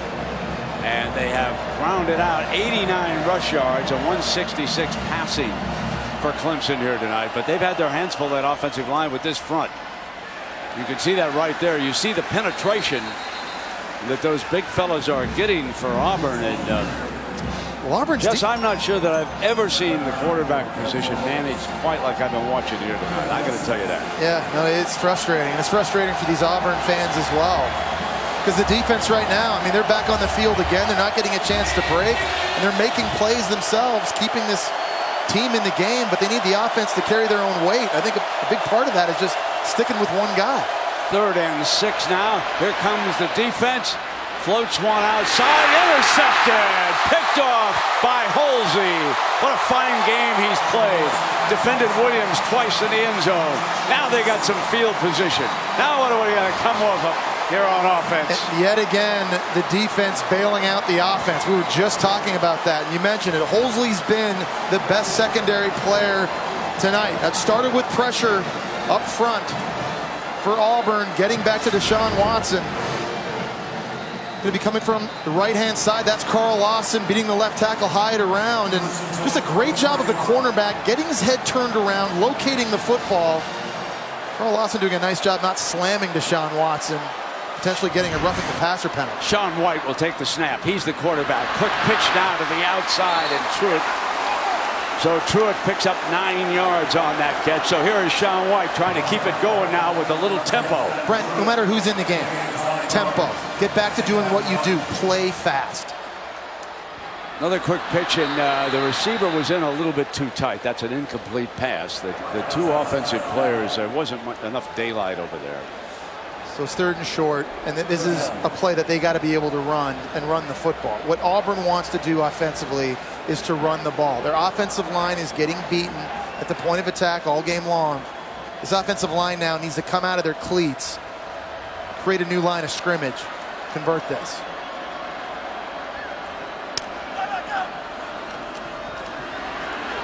Fake the run, throw, diving reception, out at the 1-yard line. Great catch by Kerryon Johnson, the running back. What a catch. Everybody in the stadium, including myself, expected run, and they go fake quarterback draw with Sean White. They're able to sneak out Kerryon Johnson on the wheel route, and a perfectly thrown ball this time by White. They're going to review this. Play is under review.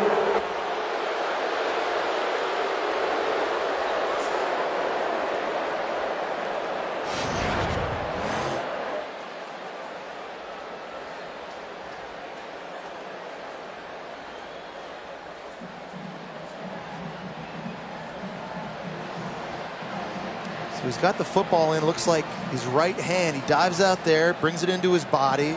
It's in the right hand. The question is going to be when he comes to the ground, did the ground help him catch this football? Ruling on the field is it's a catch. You need indisputable video evidence to overturn this, and I don't think from any of those angles right there, Brent, I saw any of that. I think this will be, I see the pole kind of gets in the way. See, I think. There's the one that they're going to take another look at. Yeah, I think that's the best angle for you. That's the point of the football. Coming down, the boys will re-rack that one right there. Yeah. You be the official.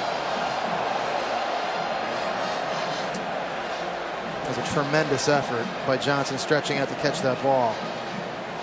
Now the ball's allowed to touch the ground so long as you have total control of the football at that moment. And I don't think watching that on that replay it looked like Kerryon Johnson did. The fellows on the sideline have seen the different angles. This is the biggest video board in all of college football. Okay, now even if you don't get it here, as a staff on Auburn, you've got to have a play and an idea and a plan ready for 4th and 1 if you're going to go for that. You got to be talking about that now in the worst case scenario. This gets overturned if you're not going to kick a field goal. But I agree with you, Brian. I think from that last angle, I think that was enough evidence to get this thing overturned.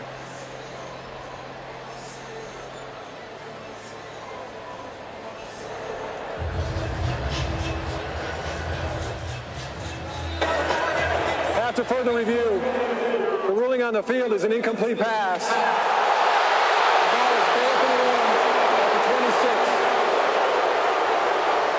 Please reset the game clock to 7:25.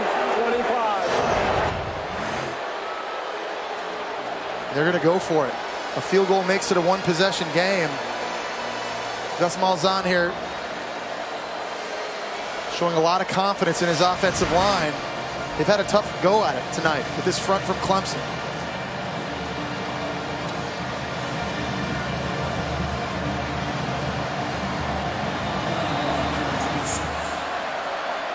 White brings motion.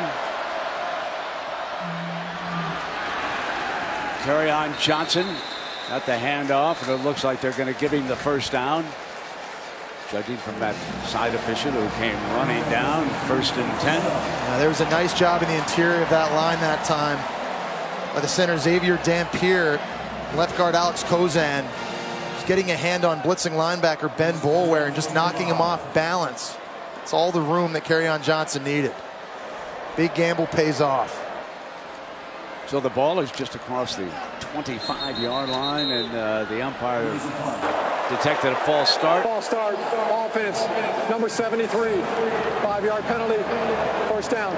That's 7 penalties against Auburn tonight, 47 yards. There have been 3 against Clemson for 25 yards. And that's just mistakes you just can't afford to have if you're Auburn, especially up front on the offensive line, because noise isn't an issue. You're playing at home.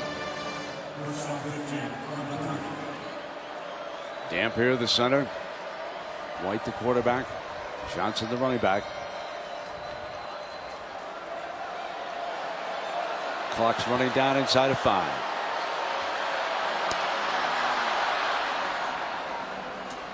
Looks like they got it off just in time. Ran right straight ahead with carry on. Carry on Johnson here tonight. He's carried for 40 yards. He's a guy, Brent, that was highly recruited, #1 prospect out of the state of Alabama last year. And with the departure of those 3 other running backs, they're now going to have to find out if he could be a workhorse back and a guy that can carry it 20, 25 times a game and last this season. Petway replaces him right now on 2nd down and 11.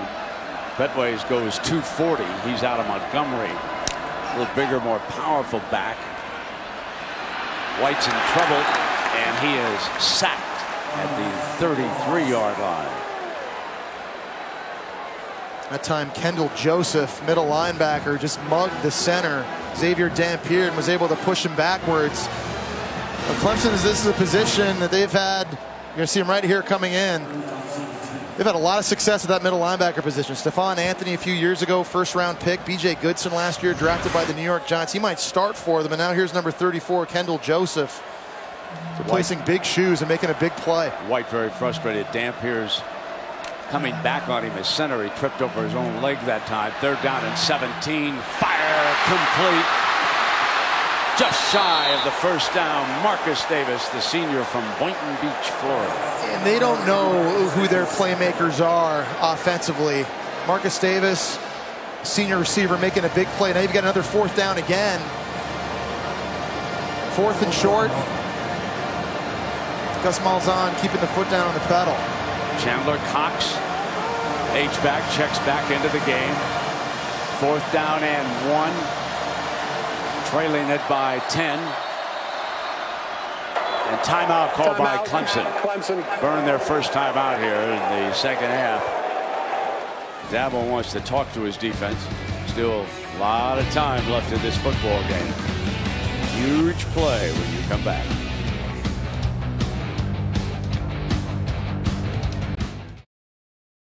Well, the NFL left Sunday night wide open this Labor Day weekend, so it'll be Notre Dame, Texas at 7:30 Eastern time. And a week from now, New England Patriots, how will they make out without Tom Brady, against Arizona? But you will enjoy Notre Dame and Texas on Sunday night. I think a lot of people remember the score from last year when they played week 1, Notre Dame winning 38-3 up at their place. And there's some people out there that just still think that's kind of going to be the idea, but not so fast. Texas running a new up-tempo offense. Big question marks. We're going to see maybe 4 quarterbacks in the game, 2 apiece. Notre Dame's lost a lot of their leaders, big-time playmakers. Watch the quick huddle here from Auburn. Toss, power, Cox got it, 1st down. They go with a quick huddle, and they ended up lining up in a big unbalanced formation, and they caught Clemson off guard the last second. It looked like there were some Clemson defensive linemen trying to call timeout right after Auburn broke the huddle. They knew that they were outflanked, and Clemson didn't get it called. Another change of quarterback. Jeremy Johnson checks in. Checking over at the sideline. 1st down and 10. Fire high, but complete to the 11-yard line is Ryan Davis. Now, I love Gus Malzahn going for these 4th downs. I think common sense tells you kick a field goal, make it a 1-possession game, but he's trying to give a spark to this team and to this stadium. And I think he realizes who's playing quarterback on the other sideline, and that Clemson's probably not going to get stuck with just 13 points in this game. You know, both teams could be trading. Sean White now reports in, and Johnson back to the sideline. And they bring the wide receiver around, and he's just short of a 1st down. That's Truitt. The active little 5'9" jitterbug came around. Jet sweeps are something they like to do, Brent. We haven't seen a lot of that from this Auburn offense yet. It's a nice little mix-up. 3rd down and 1. Roll White, going to throw back. Got him. Missed it. He had him wide open. Cox had broken free of Williams in the end zone, and they couldn't quite hook up. And it was a nice setup by the coaching staff because they just ran the jet sweep. Now they go back and fake the jet sweep, trying to take advantage of the fast flow. So now Auburn going for it on 4th down, bringing in some big bodies. With Johnson, the quarterback. There's a substitution problem. They're trying to get Kerryon Johnson off the field. He's late. Still had a little bit of time. 9 on that play clock. Cox in motion. 4th down and 1. Johnson does not start quickly as a runner. If you're going to send Johnson in, you would think they might have a pass play in mind, but instead they come up short. Clemson's defense holds, and it's 13-3, the number 2 team. Watch Coach Sweeney react.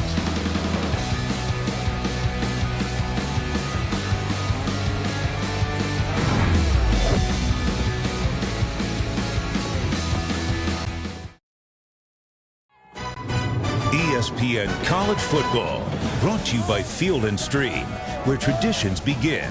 Shop our outdoor gear and apparel in-store or online at fieldandstreamshop.com. And Viewing, proud partner of the NCAA. Clemson takes over on its own 6-yard line after stopping Auburn on 4th down again. And they come with the running play. Alabama has dominated USC. Let's go to the studio and Adnan Virk. Adnan.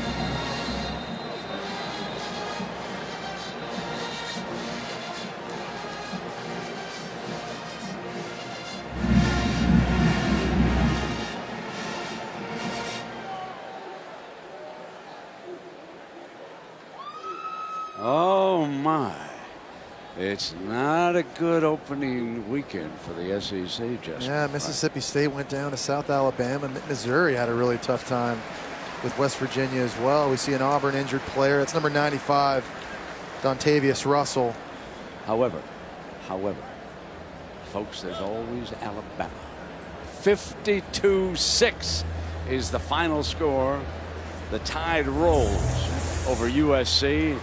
There is the scoreboard. Dandy game in Atlanta and Georgia prevails. They'll have Eason now at quarterback, I'm sure. And there is a Southern Miss taking down Kentucky. Florida 24-7 over UMass down in Gainesville. Arkansas squeezes one out for a big upset up at Lambeau Field. Texas A&M in overtime. Dandy win now from Kevin Sumlin. And you're all up to date. And here Auburn trails Clemson 13-3. Here's Gallman, the running back. I have to say, the entire college football universe, other than where we are in the Southeast, the SEC conference, the rest of the universe is loving it. But I'm going to remind everybody, we're not yet in January, so hang on, everybody. Still a lot of snaps to go. But a lot of shakeup, though. 2 top 5 teams going down today. Yeah. Hey, like, you know, all the preseason talk and preseason rankings, that's meaningless. This is why you play the games. Thank God today finally got here. The dogs are howling. Woo. Not intercepted. Had a great shot. Carlton Davis couldn't quite hang on to it, and that would have given them unbelievable field position. Yeah, Paul James, the third at defensive end's the one that actually tipped this football, number 10. You see right there? Couldn't catch it, could Jordan leg it, and then Carlton Davis, who just made a huge tackle the play before, just sneaks between his hands. That's one he'd love to have back. It's probably the second drop interception in this game. Remember, Rudy Ford had one early in the first quarter. Nonetheless, Auburn's going to get good field position here. And Davis, good return, man. Teasdall, the punter.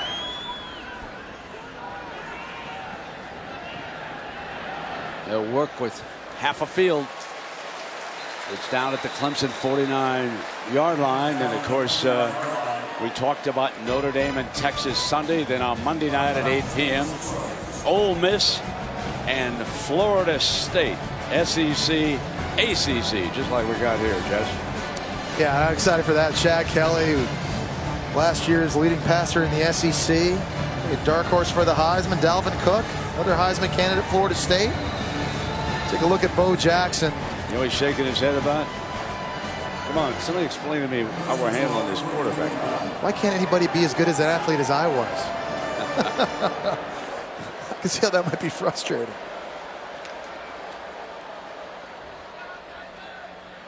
So they'll try carry on Johnson, and very good run to the 35-yard line. More trickeration from Gus Malzahn. He sends Jeremy Johnson out there and kind of crouches him and hides him in the running back spot right over here. And it looked like there might be a reverse. The defense seemed like they were sort of keyed on it, but Kerryon Johnson's looked good here in the second half. John Franklin now back in the game. If you're Clemson, you got to be anticipating zone read. They got him lined up right now at running back.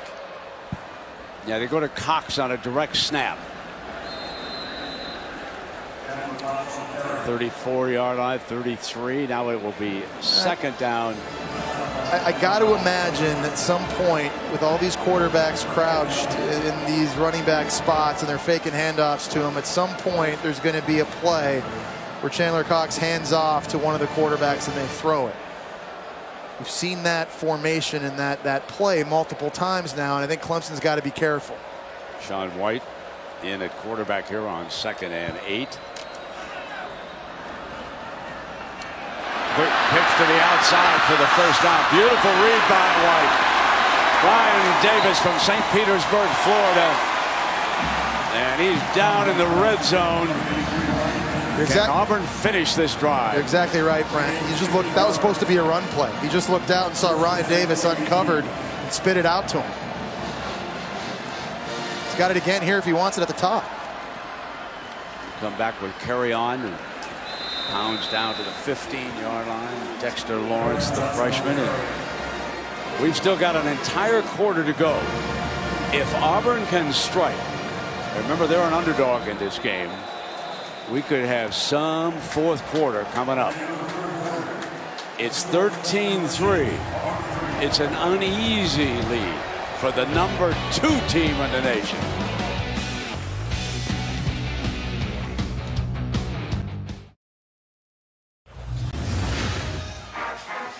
You are looking live for the Clash of the Tigers. And we're tied. Got it long enough. And he puts Auburn up by 3. Auburn wins it in overtime.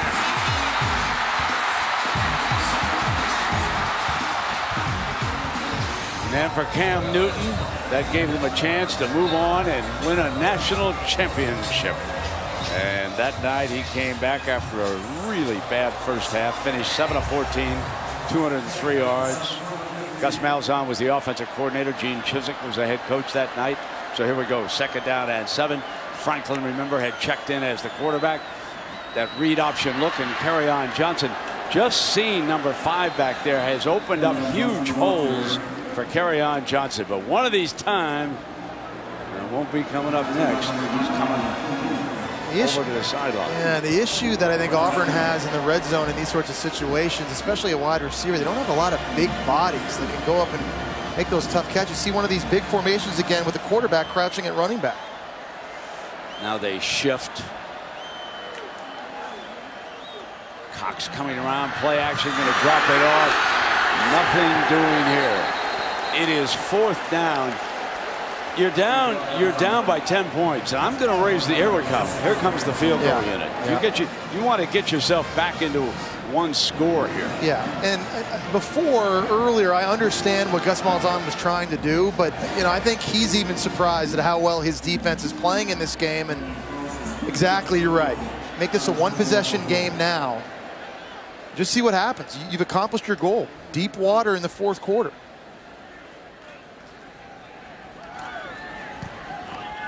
Big 32-yarder. trailing by 1 score. Can the defense get the ball back? And can the Auburn offense strike for a touchdown?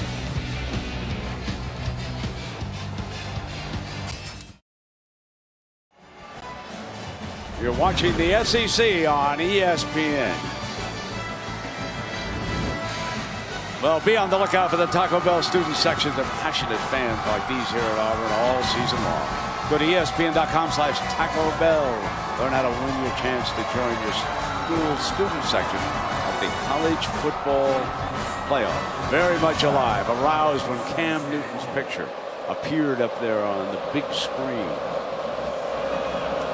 The crowd can stay in this one now. 1 score down, 4th quarter. This great Clemson offense has not been able to separate. They have 266 total yards against the Auburn defense. And after we're done here at Jordan-Hare, SportsCenter will be on with Scott Van Pelt. What a busy weekend this is. What a great time of year. College football, U.S. Open, Major League Baseball, a lot of NFL cuts. How about Sam Bradford being traded to the Vikings? How about Mark Sanchez being picked up by the Dallas Cowboys? They'll all be coming your way on SportsCenter. And here we go now. So this much hyped ballyhooed offense, they need to come up with a drive. They have not put Auburn away. Play action, Watson rolls under pressure, steps away from it, and a reception by Renfro for about an 8-yard gain. So it will be 2nd down and 2. If you're interested in Watson's stats, 13 of 25, 166, no touchdowns, and 1 interception. The running back Gallman has the only touchdown in this game. 2nd down and 2. Firing short.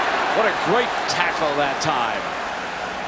Number 49 comes up big again for the defense.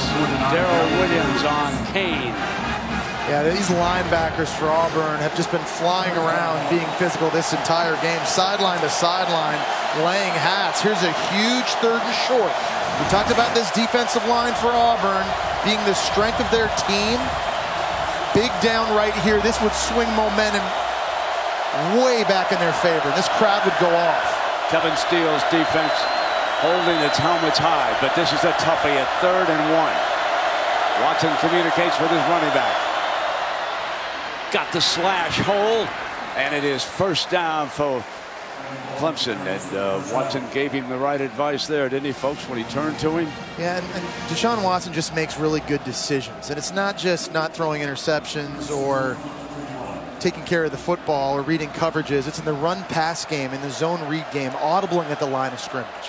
A little bit of an option toss to Gallman, trying to get outside, and you can see that tough tackling again, and that's Matthews, one of the safeties. Deshaun Watson is just a football junkie. He's got tremendous football IQ, and that shows up on tape, and it shows up here on the field. It's not necessarily always in the statistics, but like you just saw in that last play, audibling, getting the offense into the right look. On 2nd and 5, got time, deep, complete to Williams. Into the red zone, the leading receiver, as they have welcomed back Mike Williams from Vance, South Carolina, and Lake Marion High School. That's a 34-yarder. And that might be the 6th back shoulder throw we've seen between these two. You know, they said basically all throughout camp, Mike Williams had won about 90% of the 50-50 balls. Deshaun Watson had thrown them. They just have a very good chemistry together.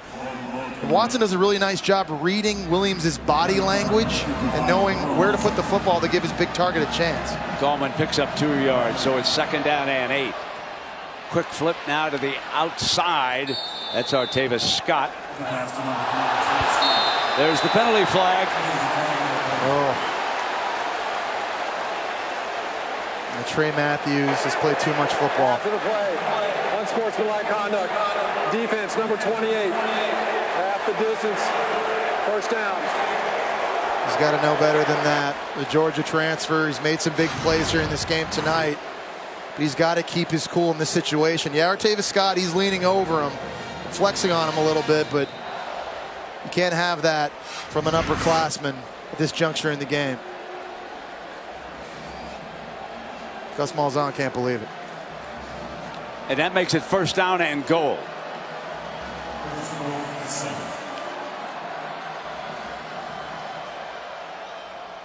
Play action incomplete in the end zone. Oh. Davis, that Carlton Davis that time, number 6, making a good play in the end zone. Brent, no, he didn't break it up. Mike Williams, sorry, just dropped that ball. This is right in his hands. Carlton Davis got beat on the slant. Watch this route. It's a good one by Mike Williams. Ball's right out in front. That's just dropped. Second down and goal after the drop.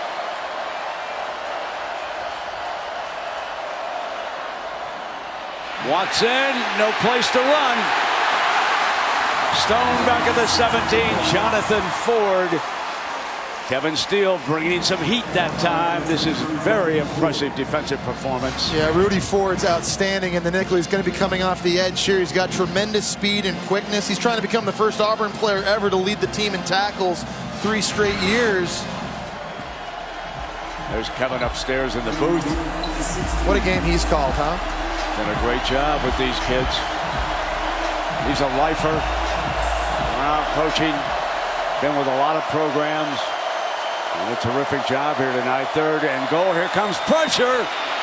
Watson throws the end zone against it. And a grab. Touchdown. Renfro. There's Deshaun Watson. When you think of his performance tonight, coming up big on this strike. He needs to turn around and give Wayne Gallman a huge high five. Wayne Gallman all night has been phenomenal in pass protection. This time he picks up Nick Ruffin coming on the blitz up the middle. Watch this get stoned, and that allows Deshaun Watson to get this football. If he takes a huge shot, arguably late, but Wayne Gallman, I really thought needed to improve his pass protection coming into this year. He's been outstanding in that tonight. Off the upright. It was whistled down.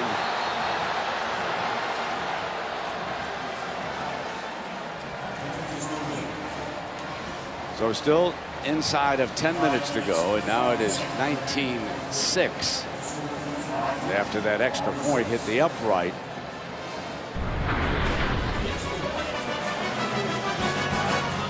Renfro battling for a little daylight.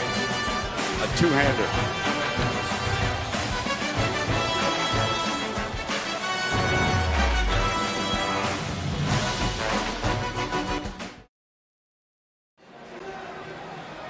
Want to remind you that this weekend is not over. Tomorrow, 7:30 Eastern, it's Notre Dame and Texas as we continue this tremendous opening weekend. And on Monday, of course, it's Florida State and Ole Miss from Orlando. And Auburn, on their last 2 possessions, has made its way to the red zone, but they have only 1 field goal to show for it. They trail it by 13 right now, and they've got just inside of 10 minutes.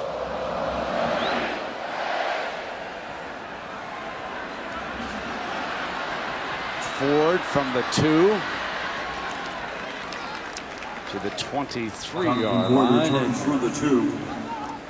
Auburn still searching for a touchdown in this game. There's 2 field goals on that board. Who's playing quarterback for Gus Malzahn right here?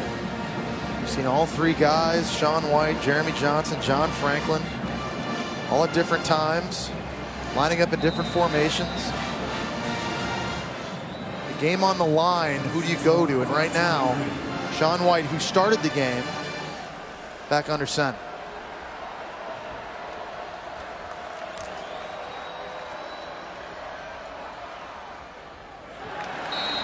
Juggled, but good defensive hit that time, and that was Tankersley, the one veteran back there. Yeah, in that defensive backfield. When you look just at some of these guys, Shaq Lawson, Kevin Dodd gone the NFL. They lost their 2 top pass rushers, 3 of their defensive backs. Lawson went the first round of the draft, Dodd in the second. Alexander and Green also went in the second, so they're breaking in a lot of new fellas here. Sean White goes deep, got a man open, complete to the 34, and freshman Kyle Davis from Loganville, Georgia, and he had separated. The play action froze the free safety, Jadar Johnson. There's a fake reverse. Look at number 18 back here. He kind of gets stuck. He thinks there's the reverse. And that's when Kyle Davis runs right by him. That ball a little bit underthrown, but there's a huge explosive play in the passing game. Talked about the eye discipline they had to have against this type of offense. Clemson didn't have it there. John Franklin checks in as the quarterback, and Kerryon Johnson. I have to tell you, the runs as a penalty flag comes late. The runs per handoff from Franklin for Johnson is going to be a pretty interesting stat. I'm still waiting for Franklin to take off and see if he can get the edge and see what kind of a burst he's got. There is the young man. Started at Florida State. Went the JC route. Substitution infraction against the offense. 5-yard penalty. First down. Brian, I want to go back and show you how Clemson's reacting to John Franklin. They're not going to block Christian Wilkins right here, but they're so afraid of Franklin not handing this ball off and running outside that they're getting hesitation from the defensive end. That's the respect that they're giving John Franklin. That's what's opening up these creases for Kerryon Johnson up the middle. But for not that time, the 5-yard penalty makes it 1st and 15. White back in the game, hit on the release. Oh boy. And they get away with a flag against the defensive secondary. A break for Auburn. Pass interference, defense, number 18, 15-yard penalty, first down. Jadar Johnson, yeah, he's the guy that got his eyes caught in the wrong place on the bomber earlier. He gets beat on a double move here by Will Hastings and just basically tackles him. And that's an easy call to make. Jadar Johnson, one of those new safeties, Brent, you talked about. They have 3 new starters in the secondary. They lost 3 draft picks to the NFL. Jadar Johnson, who's a senior, he's played a lot of football. He's got his hands full right now. John Franklin back on the field.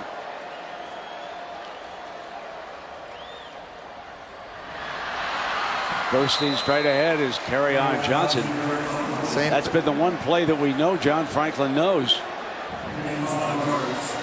Clemson that time very slow to fill. It's a wide open running lane. Just seems to be a little bit of hesitation. They seem to be on their heels. 2nd and 5. So it'll be 3rd down and short. Wilkins on that stop. We haven't really seen John Franklin keep the football yet and get a chance to see his speed out in space. Let's see Gus Malzahn see if he can fabricate a way to get this athlete outside one-on-one and really kind of show that off.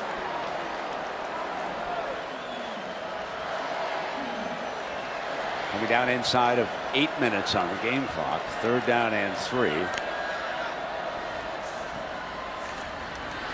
And now it's 4th down and 3. Johnson was stoned on that. Dexter Lawrence, the true freshman, just ate a double team. They made a play in the backfield. Interior of that line for Clemson continuing to cause havoc. They're going to go for it on 4th. Sean White will be the quarterback.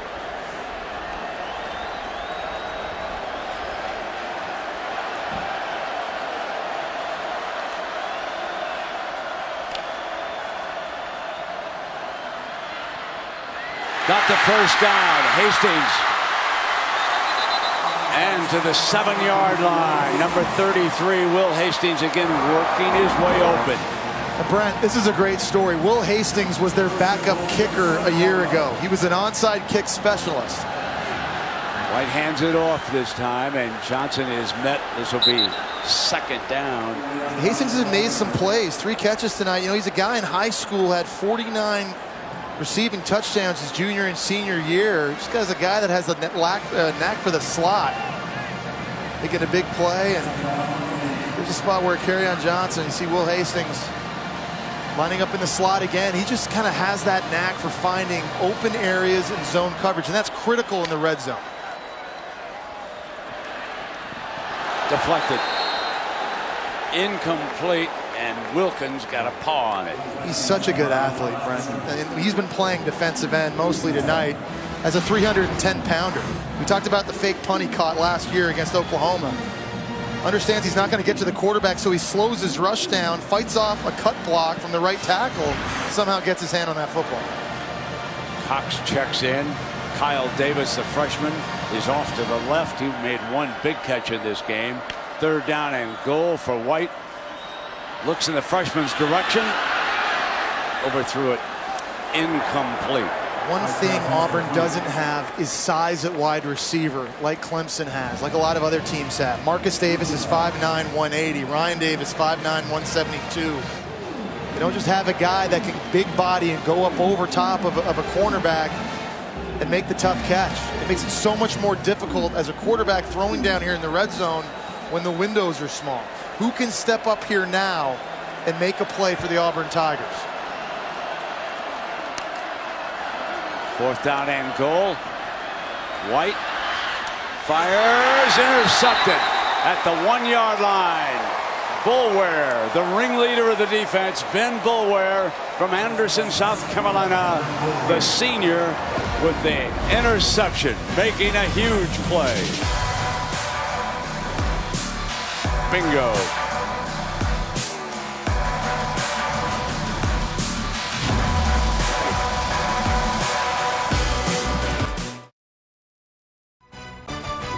ESPN College Football is presented by Geico. 15 minutes could save you 15% or more on car insurance. And in part by Chick-fil-A. We didn't invent the chicken, just the chicken sandwich. Well, the maturing oak trees, huh? After the poisoning killed the old ones, but doesn't look like they're going to be rolled tonight unless this Auburn defense can strike fast. Gallman bounces off a tackler trying to get the edge and finally ridden down at the 5-yard line by Matthews.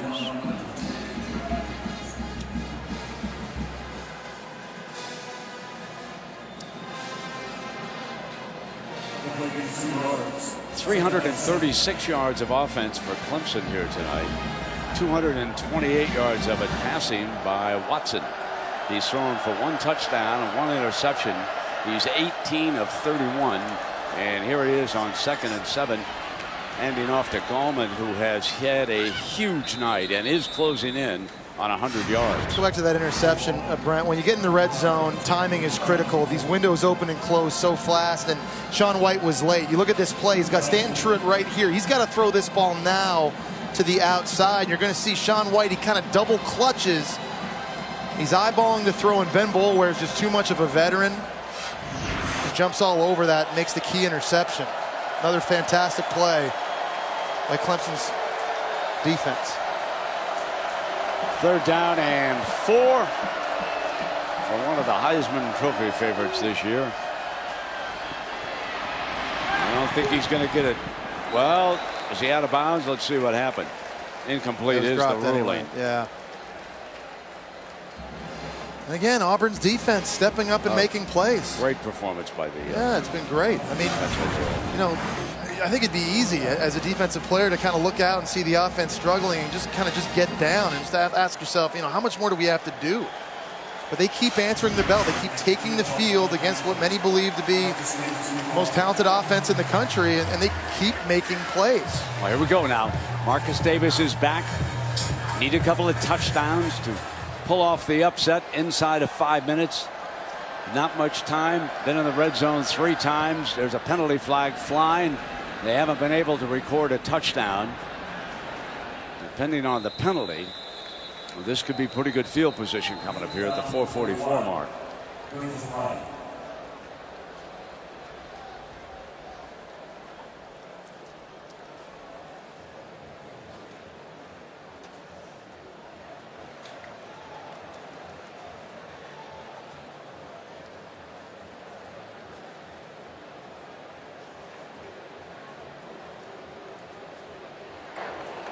Legal formation on the offense. 5-yard penalty will be assessed at the end of the run. 1st down.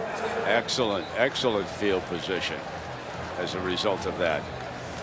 If Auburn is going to jump back in, they've got to strike in this next series. They are down a couple of scores here. 4:44 to go. We'll come back. The Clemson defense hasn't given up a score yet tonight.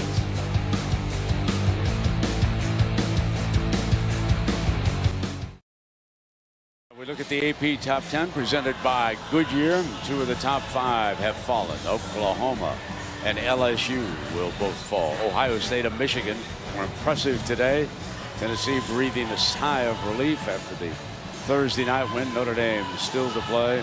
Alabama will be #1 regardless of what happens here the rest of the way. And should Clemson hang on, you would expect them to stay #2. And of course, Florida State goes against Ole Miss on Monday night.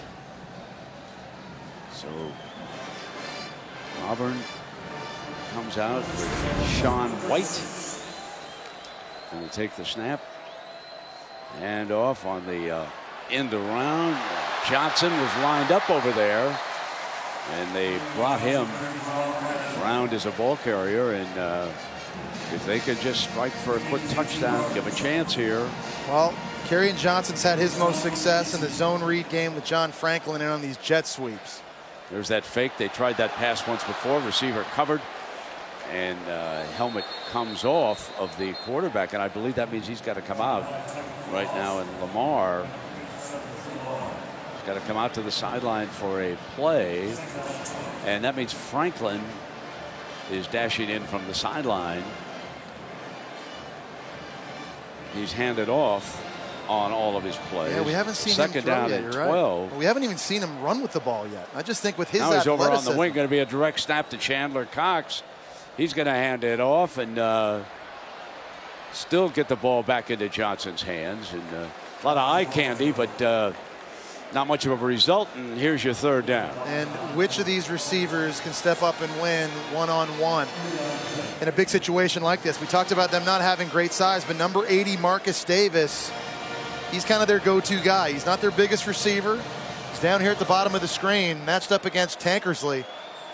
He's a guy that just has a knack for making plays. A lot of time. Can't find the open man. And incomplete to Slayton. It's a penalty flag too, Brent. It's going to be a late hit on Clemson on Ben Boulware. Personal foul, roughing the passer, defense number 10. Penalty is half the distance. First down. And that gives life to this Clemson offense again. Dabo Sweeney saying, you got to think.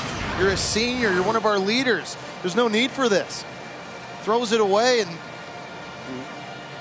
Boulware just kind of gives him that shot way out of bounds. Just those mental mistakes that drive coaches crazy.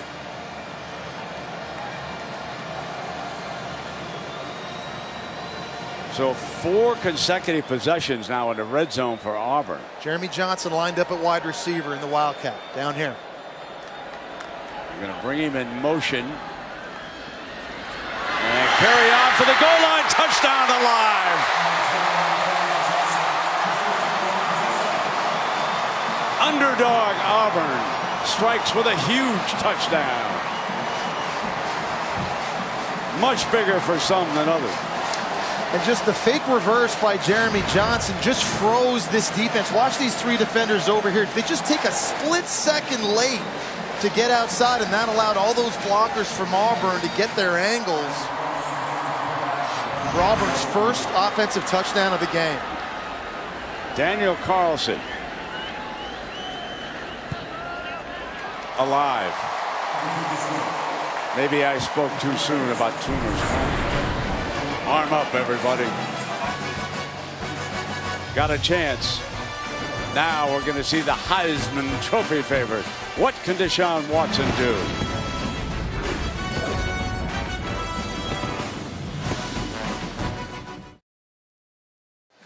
What a huge week. And we'll top it off Monday night. Ole Miss at Florida State. Jesse, I got to say something about Dave Brown, our former programming guy. He convinced all these coaches to play on this weekend. How great. Now, what was Dave like when he tried to talk to Spurrier to change the game? I love Brownie, and it'd be something along these lines. Hey, Coach, can we get you to just move off from a home game week 1? Maybe go to a neutral site. It'd be good for the game. It'd be good for business. Everybody wins. It's what the fans want. Can you help me out? Jesse, can you call him and help me out? Brownie, we love you, man. Awesome job. You got it perfect. Hand's team is out for Clemson at the 3:22 mark. Let's see if they want to come up. Remember, they got burned with an onside kick in that Alabama game, and they're spread wide on the flanks this time. Carlson booms it away and says, all right, take it on the 25. Our defense is doing great. Let's go down below to Kaylee. Well, guys, through the offseason, Gus Malzahn wasn't shy about saying that he thought his defensive line could be the best in the country. Now, his defensive coordinator, Kevin Steele, wouldn't go that far when we talked to him yesterday, as he said he still needed to see this unit play a game together. But Kevin Steele, a guy whose career has spanned more than 30 years, through stops in 3 different conferences and the NFL, says he has never had a defensive line to coach with this much depth and this much skill among that depth. We've seen they haven't made it easy for Clemson's offense tonight. Well, let's see what they've got left. They've pulled to within 6.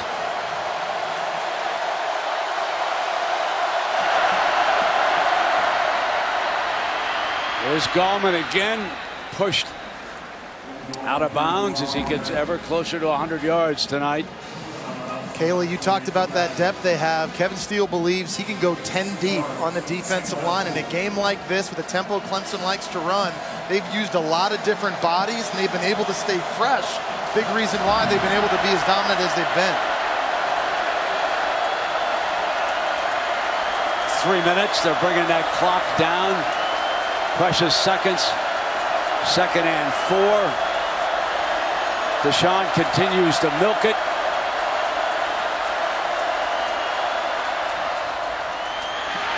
Steps away from trouble, takes off, got a first down. A nifty first down at the 2:39 mark. That's that foot quickness from Deshaun Watson. It looked like he was going to get stopped in the backfield by Deshaun Davis at linebacker, having a phenomenal game. Just makes a miss, the sidestep, the L1 button. Dangerous runner. He's got all the tools in the toolbox to make it difficult on opposing defenses. And a huge first down that, because of that great effort, bleeds this clock even more. Down toward the 2 minutes remaining here. Auburn desperate for a stop. Clemson going to keep this ball on the ground. They're going to keep this clock moving.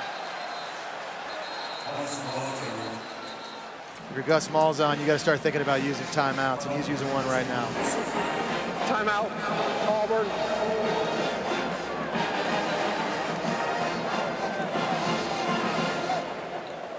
"30-second timeout." Yeah, I've really been impressed with both defenses tonight, Brent. Everyone was talking about Clemson's offense and this juggernaut, and how Auburn was just, was going to get scared and was going to be on their heels, and they've answered the bell. I've been very impressed with Auburn in the athleticism and talent, particularly up front on the defensive line. On the flip side, Clemson was a unit the 2nd straight year had to replace a lot of starters and guys that had gone on to the NFL after losing 7 draft picks on their side of the ball, and they played lights out. In a defensive war here at Jordan-Hare Stadium.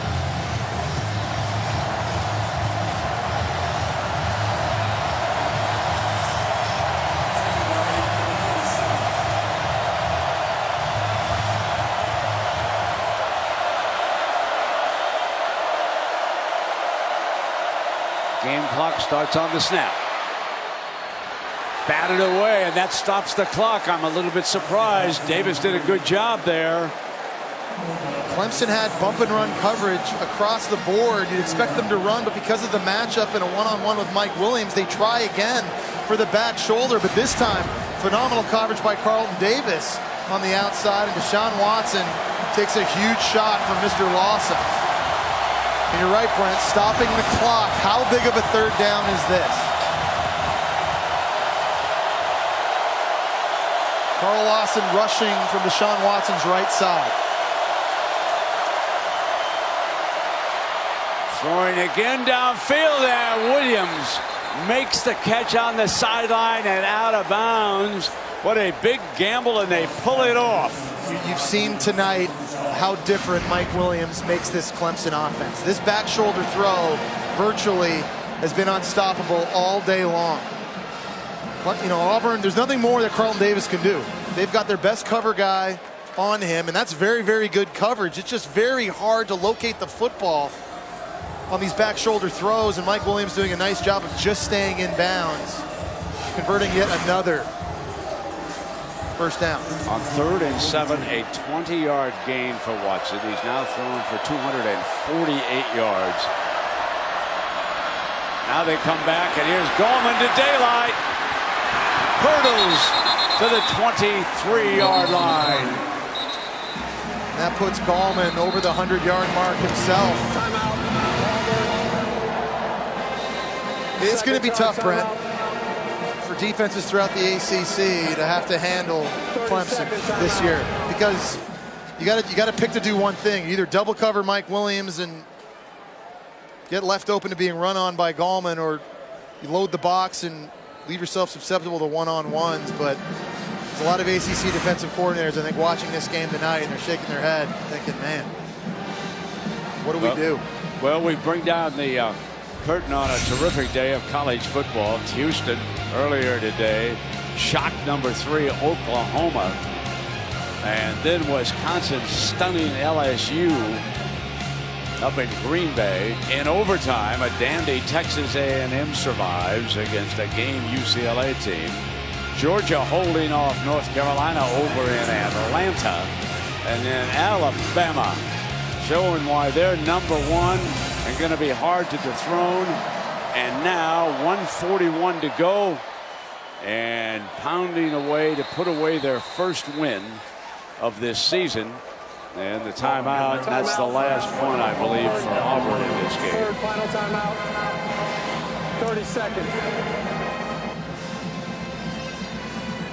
Well, you know, Jesse, we just take a look at results. And I know it's been really a game Auburn team, but as of right now, you would think there's a possibility. I don't want to get ahead of myself, because Clemson has to go to Florida State. Louisville is going to be a little bit trickier than everybody thinks this year. We could have a rematch between Alabama and Clemson. Yeah, we certainly could. You know, the thing I think I take away from this first week is that we had a lot of questions coming into the season. I think every team had one major question. I think some of those questions were answered today. Alabama, it was about the quarterback position. Right. They seem to have that answer with Jalen Hurts. LSU, we thought, was a quarterback question, and Brandon Harris still is a question. You're absolutely right. With Georgia, Jacob Eason kind of takes over there and established himself. Oklahoma had question marks on defense and on the offensive line, and that manifested itself today in a loss against Houston. It's very, very early. Lots of football to be played. It's not to say any of those teams are out of the playoff necessarily, but I still think we did learn a lot of things today. Thrown back here at the 1.5-minute mark, and 3rd down comes up. Davidson in the midst of that defensive effort. I think we learned a lot about Clemson today, Brent. I think their big question mark was defense. And we don't know yet how good of an offense Auburn is. We're going to have to wait for more games to be played to figure that out. But so far, Brent Venables' side of the ball answering the bell again. I'm kicking a field goal if I'm Clemson on 4th down in this game. It's a 1-touchdown game right now, leading it by 6. I'm going to try to put this on a 9.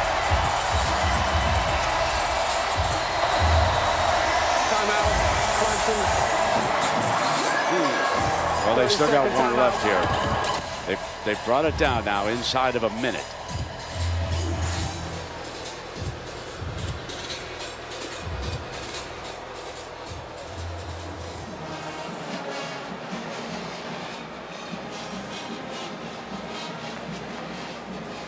Take a look at the schedule for Clemson coming up, and it's not a cakewalk. They've got a short week at Georgia Tech to get this young defense ready for the spread option. They've got Louisville, and I think dark horse Heisman candidate Lamar Jackson coming in town right after that. Boston College played great defense a year ago. Pittsburgh 6-2 in the conference last year. James Conner's back, but really the big one right here, October 29. The winner of that game since 2008 has gone on to represent the Atlantic Division in the ACC title game. So this is no cakewalk for Deshaun Watson and Clemson, if they are going to get back to that national title game, as you talked about, Brian. So 3rd and 10, I think that timeout. Yeah, Auburn's out of timeouts too. So here's Gallman. They get him out of bounds at the 45-second mark with Davis. Now it's going to be up to Dabo to decide what to do here. It doesn't look like he can have anything to do with a field goal on this 4th down.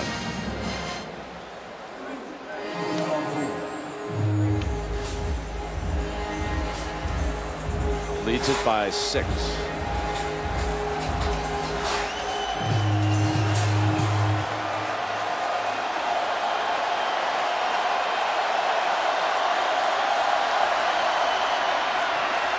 Gallman, then the workhorse, and so the ball goes back to Auburn with 40 seconds remaining. You're going to have a lot of second guessing. Yeah. Should Auburn come up with a miracle on that? I agree because with putting you. it on 9 is a vastly different thing. Now, having said that, there's no indication that we have seen that Auburn is going to be able to, in 40 seconds, no timeouts, march 75 yards for a touchdown. We just not have seen that explosiveness out of this offense, but you never know. So you're Dabo Swinney there telling his defense, look, they've got no timeouts. Make tackles in bounds. Keep the football in front of you in this prevent defense. White's going to throw back off the fake, and then out of bounds is Truitt. Down to 34 seconds remaining.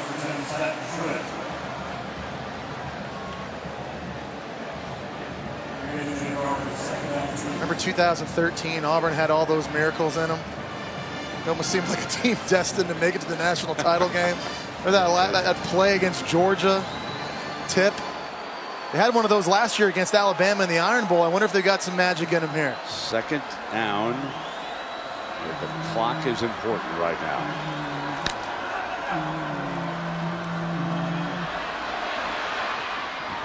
Overthrew his receiver. Would have had a 1st down and makes it down number 3. And it's an offense, Brent, that's not conducive to having to play catch up throwing the ball. They want to be a run-first team, and last year not very efficient throwing it. They haven't been overly efficient throwing it in this game either. This is just not the comfort zone for Sean White in this offense.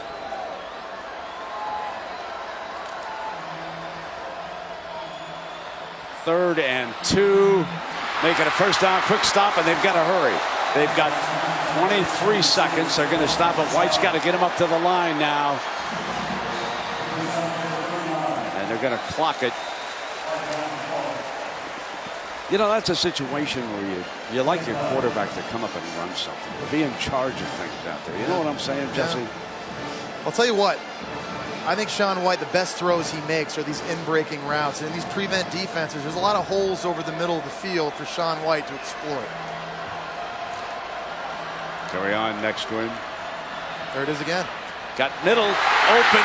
Here we come. Marcus Davis down now to 16 seconds. The good news is you've at least now given yourself a chance to throw one into the end zone if you're Auburn. Clock it again. And there's always, you know, the theory on defense. You've had so much success all game long getting after Auburn's quarterbacks. Brent Venables likes to bring pressure. All of a sudden, you take your foot off the gas, you go into these prevent defenses, and all of a sudden, Sean White's carving you up. For Brent Venables, if you decide here just to mix it up and start bringing guys. White going deep, got men open, incomplete. Well, that got scary for a second because 2 Auburn receivers were in the end zone versus only 1 DB. Clemson let a bunch of guys just run right by them. That could have been disastrous for Clemson. Check this out down the sideline. Look, there's 2 Auburn players on 1 defender. That's a great effort there by Jadar Johnson. Knocked that football away. Prevent defense is set again at the 6-second mark. They can show a quick sideline and out, maybe give themselves 3 seconds on the last play. Got to hurry now. Time's running out. You got to throw it. Clock's running out. shows 0-0, end zone, air, jump ball, knocked down and away. Clemson hangs on. Johnson again, number 18, did what a safety should do in this situation. Bat that ball to the ground. And Brent, he batted it down twice. This is a phenomenal effort by Johnson. He went up, got the first touch on the football, then spiked it on the ground. Watch number 18 come here from the left-hand side. Up he goes. Gets a swat at it. Does the smart thing and knocks it on the ground. Wow. Gus thought for a second he might have had some magic, but it comes up a 6-point loser. 19-13. Number 2 Clemson moves on. Don't forget tomorrow on ABC. 10th ranked Notre Dame, the Fighting Irish, will take on the Texas Longhorns at 7:30 Eastern. So much action today.